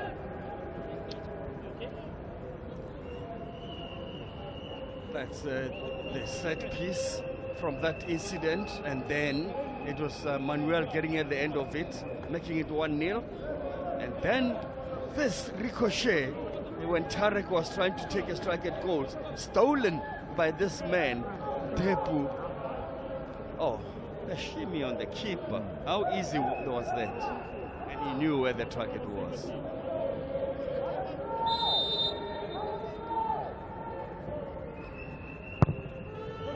Now, too close to Anzimati. He'll be in a hurry now. I'm going to let Tom again. May very well have to reach into his pocket here for yet another card. Pedro now the man in off the bench. They keep piling up those yellow cards. 19 minutes remaining. But how does he dive like that, Pedro? It was very unnecessary. Against his way in his own, in the opposition half, and just lunging at the. Look at that. I think he's taking one for the team here, trying to deny by all means the counter-attack, knowing the danger man is on the ball here from a creative standpoint. But Asma Banyani, 10th of January 2010, The Africa Cup of Nations is happening opening day. Angola is involved. Difficult angle, always going wide. So Flavio scores in the 36th minute, 42nd minute. Gilberto, you'll remember him too. 67th minute. Manucho, played for Manchester United, scores from the penalty spot. Angola leading 4-0 in 74 minutes. Mali then score in the 79th minute, 88th minute, 93rd minute, 94th minute. It ends 4-4. Still one of the best going into the last That's still one of the best. And Angola were involved. Not so today. Never say never. Not today, though. Now they could have a chance. I remember calling that game. I couldn't believe it. I've seen a lot of those unbelievable 3-0 lead, and then you end up drawing 4-all. Even struggling to make it 4-all because now you led 4-3. Yep.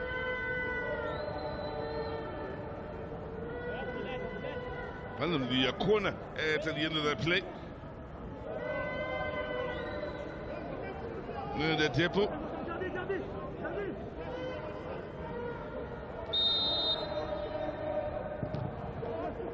Depo beat to it on the near post.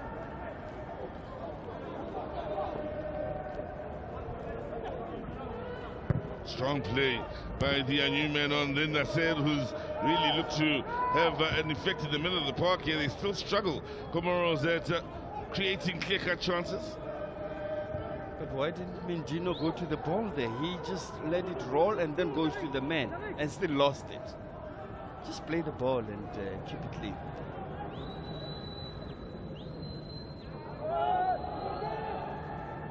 Patient, Angola. The beauty of scoring early, of course, which they did in this match. If you are just joining us, they had to be patient and played at their own pace then, scoring in the second minute. Once they got the 2-goal cushion, really the pressure was off. And discipline has really been their thing defensively. Maestro opening it up here on this near side with Milo. Stressing the defense once again with Pickers. Overlapping run. 3 targets. Safety first from Tarek. When he chipped that ball, did you hear him saying, Depu? Yeah. It went for Depu. Playing to his strengths, obviously.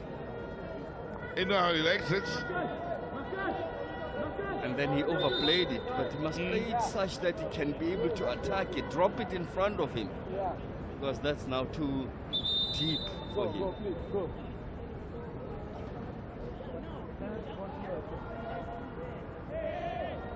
Is he injured? Yeah. Tapped at the office.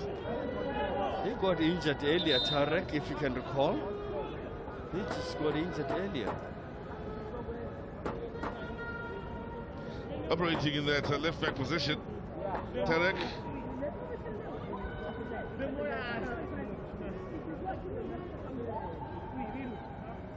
Good sportsmanship from Tepo. What Liang was saying, he really cares for whatever situation Tarek finds himself in. He's even helping them put him on the stretcher.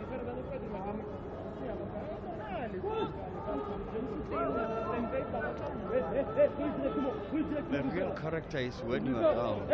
When you are leading, you can be as gentle as you can. They always say check the real character when the man is desperate and see how kind that person is.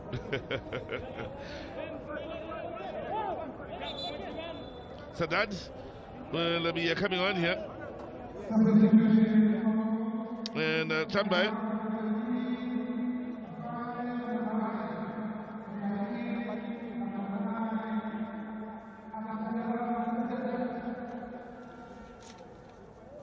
First order of business will be to go help out defensively. So that's got good height on him. So big number 9 then. All struggle to find big men to have to deal with in there. There's plenty of them.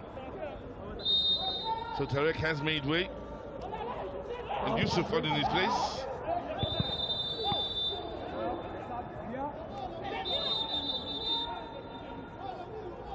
I'm already deep.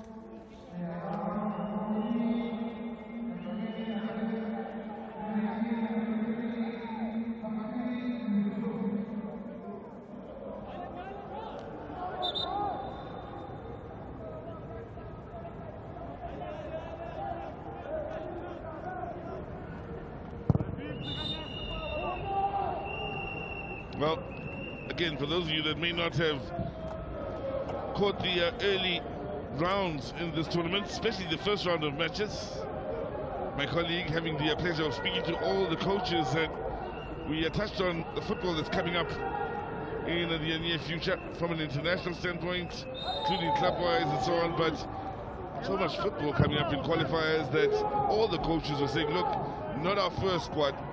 These are men we are using to try and beef up the first squad and give ourselves options and depth. So when you consider that from a Comoros standpoint, from an Angolan standpoint, that they're still looking to add to size that are playing in those qualifiers, you'll be thinking, well, what they've got in depth is quite impressive. Namibia as well was a big. And this also giving them the opportunity to see who they take to the World Cup and also AFCON. They won the header on the near post then. Difficult angle to try and work it almost backwards and steer it towards goal then for Afane. In fact, it's Hilali. The defending was a bit bad there. One in front, one at the back attacked the ball, and Hilali just had that glancing header. Not on target, but should tighten such situations. Again, half opportunity for them, and that's about as good as it's gotten for them in this match. Remember, there was a header on the first half as well. Difficult to keep on target, but a decent chance. But they haven't really had much in the way of better chances to try and expose Langanga. Working hard, yes, Pedro.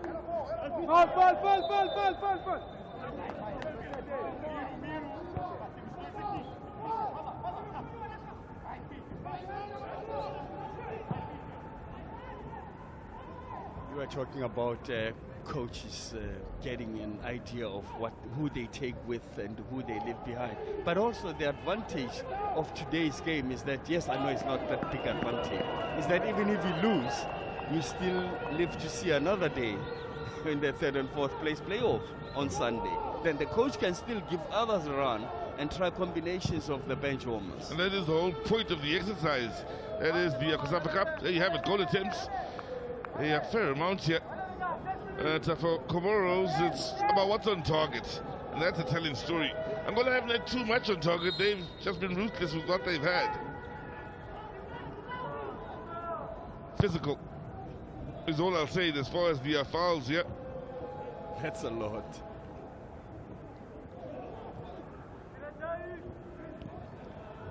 What is it, 7 yellow cards? 2 and 5.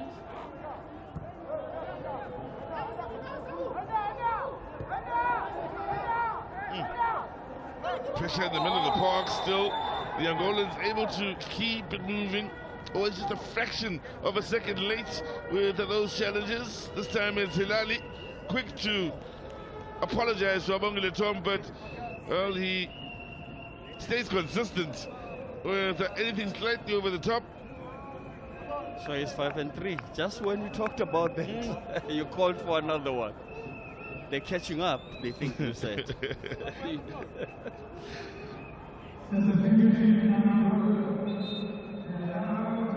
Pedro is in pain. Here's another man that's ahead of the tournament.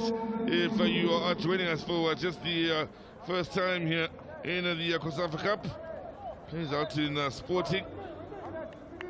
Impressed in his appearance in the tournaments. Operating in defense, meaning they are beefing up their defense now. Pedro. Also seen the likes of Madison, who's coming off the bench. He's operating out wide on the near side, the gentleman in the dreadlocks. also featured early on in the tournament. When he has played, he's been impressive. Pedro, when he has played, also showing their depth in this tournament, has been impressive. The fact that Kiliano, the goal scorer, has also won the captain's armband, can be substituted in a couple of games in a row when things are tight, tells you that they've got depth now. Good hard running on this near side. I was talking about the defender on the near side, and he looked for just a moment as though he was being skinned and in trouble against the ever busy Kasim. Kasim really deserves this because he has always been a nuisance. When he gets the ball, he goes into the box, and there he was really impeded. Look most likely to make something happen. Kasim is won on the penalty here. Langanga will battle against Choja, the captain. Looking for the interesting ending to this match. Comoros, who struggled to get clear-cut chances in this match. Won't get better than this. Mansoni from the bench just reduces the deficit.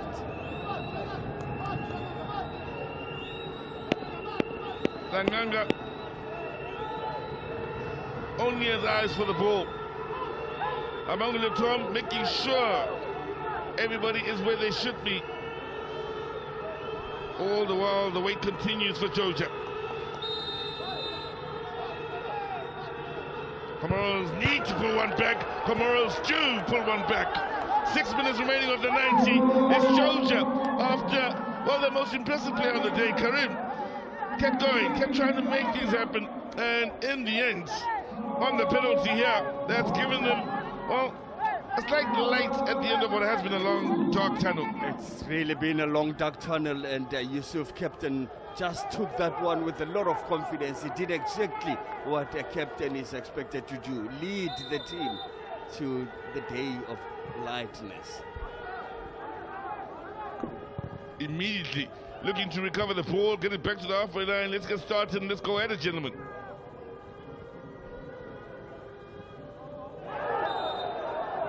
Decision. Comoros. Bouncing the step now all of a sudden. Men in green pushing towards that final third.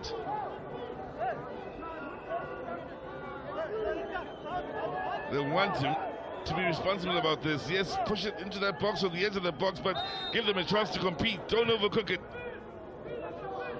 There you go.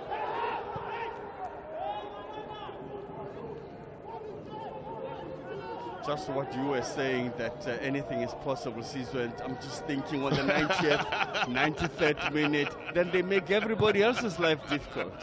The planning and everything. I told you, it's Angola, you never know. See them give up a full scoreline at home in an AFCON in an opening game, so. And I say that kindly towards the Angolan fans. Jokingly, of course, but factually it did happen. And you don't joke with facts. They now, know. I was talking about my tone in the way I said it now.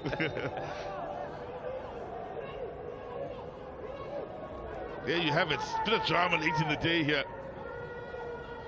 Kept trying, Comoros. Struggling to find the openings, but kept going at it and trying to keep that defense honest. And truth be told, today Angola didn't have too many chances like they have in the past. Done nicely, all done well here. And, wow, problem here. Big problem for Anzimati. Yellow card for Depu. We know he's a nice guy. He will apologize wholeheartedly. We've seen it earlier. But coming together, I was on the ball then. And Abongile Tom did a good job of spotting this. Could so easily have kept his eye on the ball as it was coming in from the far side and missed what was happening in the middle of the box then. Marty, what could have happened there? Caught him on the wrist or somewhere? Pedro on the far side. He's got his eye on the ball. On his and hand. he steps on his hand, which is on the ground. Then it's a little unlucky. Just the reaction from Anzimati. If you didn't see it, you'd think there was something malicious there. He wasn't looking at Anzimati. So the reaction from Anzimati, which is genuine in itself, is what I think earned Depo the yellow card rather than his action. Not to say his action didn't play a part in it, but clearly no malice in that, I believe. Normally when a situation is like that, you see an opponent is down, you jump him. So when you are a striker, you just jump. But he kept running. He was looking at the ball. That ball was going nowhere. It was dead already. It was a corner that wasn't to be. Well, wow. VAR enters the fray late in the day. Could have jumped. There. Is he looking down or up? That ball is dead. Look at where he's looking. He's looking at the ball, but he knew where the hand was. So, decision to be made here by Letitia Viana of Eswatini and Ahmad Lau of Mauritius. On the wrist. Now, Depo is looking at a situation where he may not make the final. Possible. Because he has to look at that. He's looking at the ball, and the ball has long been covered. That's when he could have stopped, and then he comes. How unfortunate for him that the keeper's hand is on the ground. The ball is nowhere near them. What are the chances the keeper's hand could be on the ground? Those are the decisions you have to think about.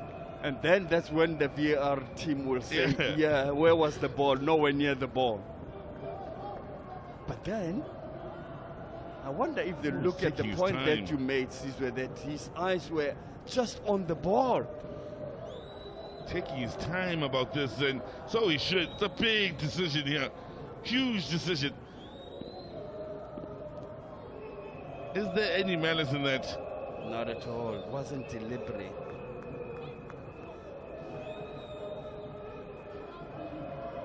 Yeah, he's certainly taking his time. Here's Abongile Tom. This can't be an easy decision to make. There may be some that see it our way. There may be some that see it your way or my way. And what's the decision?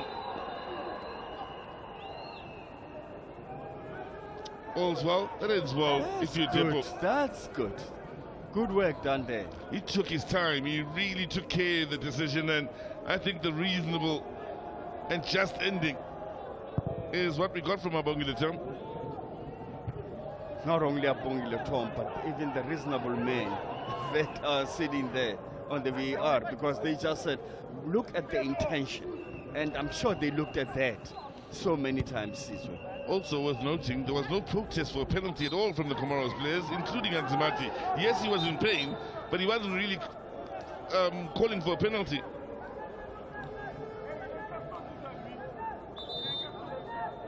Oh, Depo again. Minutes remaining here. And no. It's in fact Domingos. Depo is arguing his teammates' case in this case.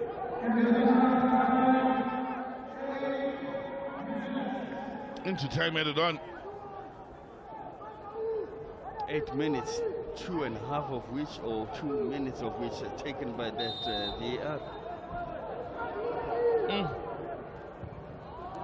From the training grounds, and it goes horribly wrong. 8 minutes is a lot for Comoros to believe in themselves and try to get one back.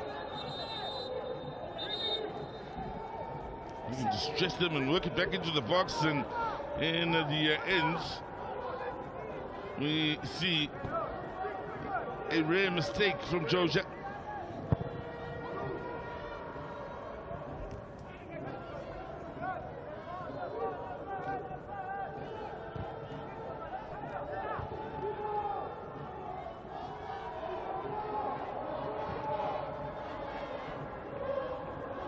On a weather like this game shouldn't stretch any further.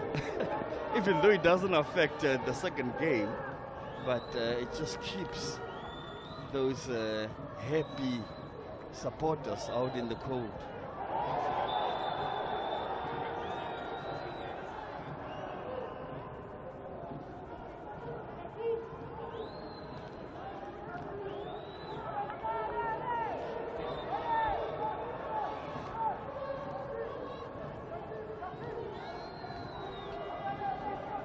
Don't be in a hurry with these set pieces.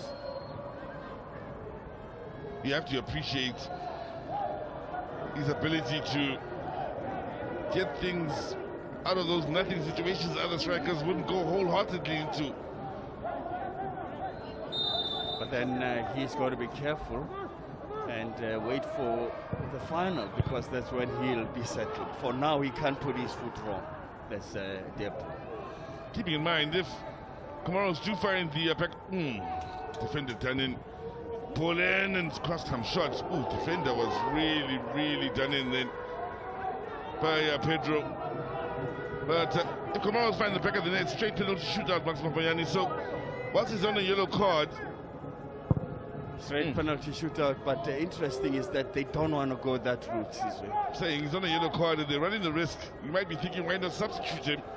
You have to think about the penalty shootout in case it happens.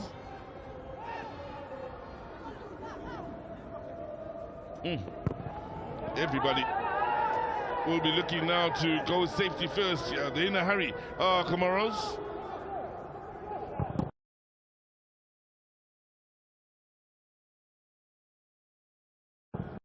Defend this last 5 minutes of the 8 minutes at a time.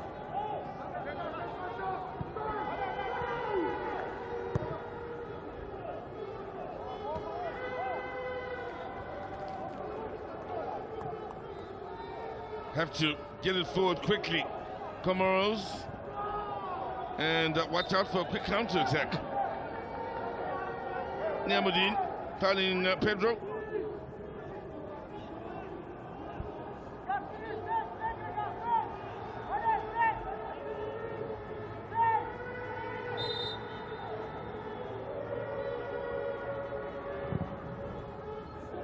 Long ball angled in now towards Maestro. That's the initial touch, working to try and keep it alive. He's done a good job at that.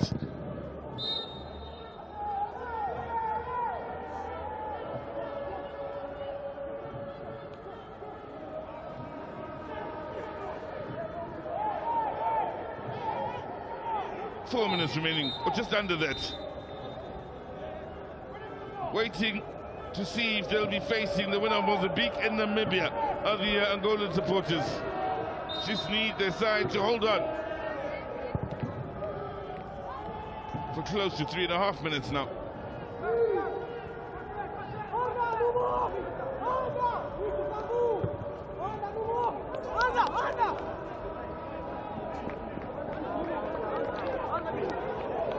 And so looking to take advantage of the space here on this near side and trying to eat up at the clock, trying to keep it in play.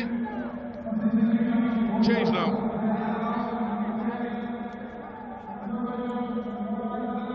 And, well, they will now start to take out some of their stars here, and it's Maestro that makes way. Coming on in his place is Kasim.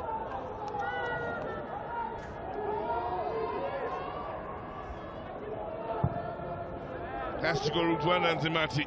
That'll land in with the big man Sadat getting the initial header. Back into the danger area. First catch for the man just on his to concede the corner. The entire 11 for Angola back defending. All of them inside the little box. Only 3, make that 4 for Comoros that aren't in that box. Far post.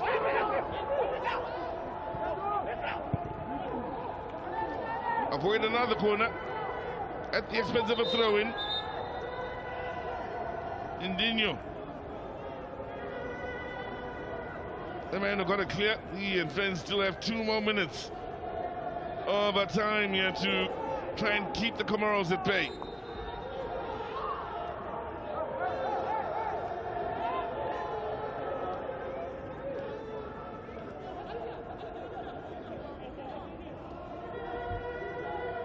Kasim is the reason Abogile Trump hasn't got the game moving just yet. Shoelace is done.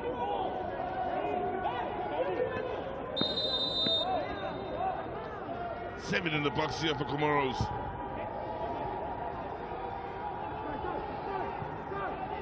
Chance to get the cross in. Come a long way, Langanga, and done the job perfectly. Being told to get up by Bongile Tom. He, I believe, doesn't think Talanganga's being all the way sincere about the injury.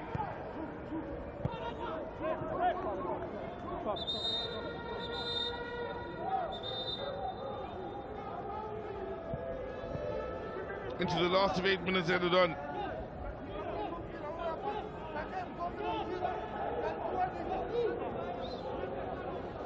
Now, writing very much on the wall here for Amara Jambé, the man from France.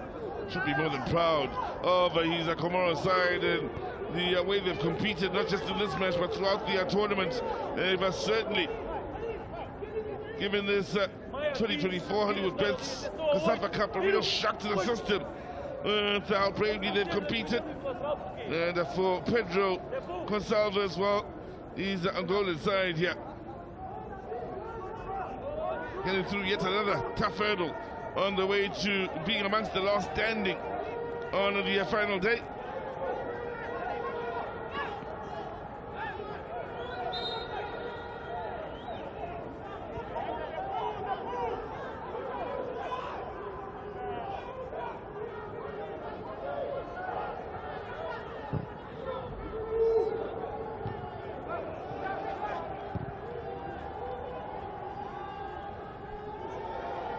Well, again, the big men doing the job on the edge of the box defensively.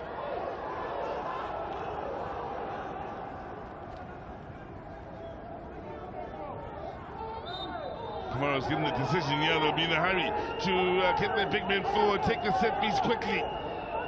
One by Zamir. Could be the very last attack of the day here after Pedro committed the foul.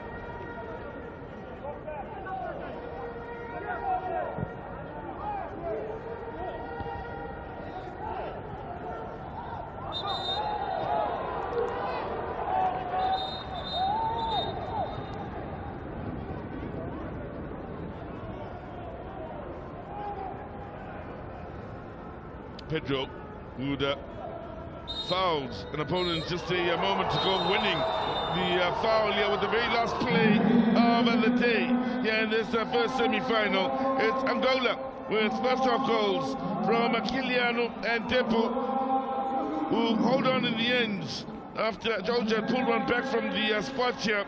And for Comoros, well, disappointment in not making the final, but they've made history nonetheless by reaching their first semi-final in the history of the Hollywood Bets COSAFA Cup. And Zimbabwe beaten by 2 very well-taken goals here. And defensively, they gave very little away, did Sandro. In the end, for Comoros, it was hard work of Kasim, who was amongst their best on the day going forward, winning them that late penalty to make things interesting. So, it's Angola that took their place in the final, beating Comoros here in the semi-final with a scoreline of 2-1.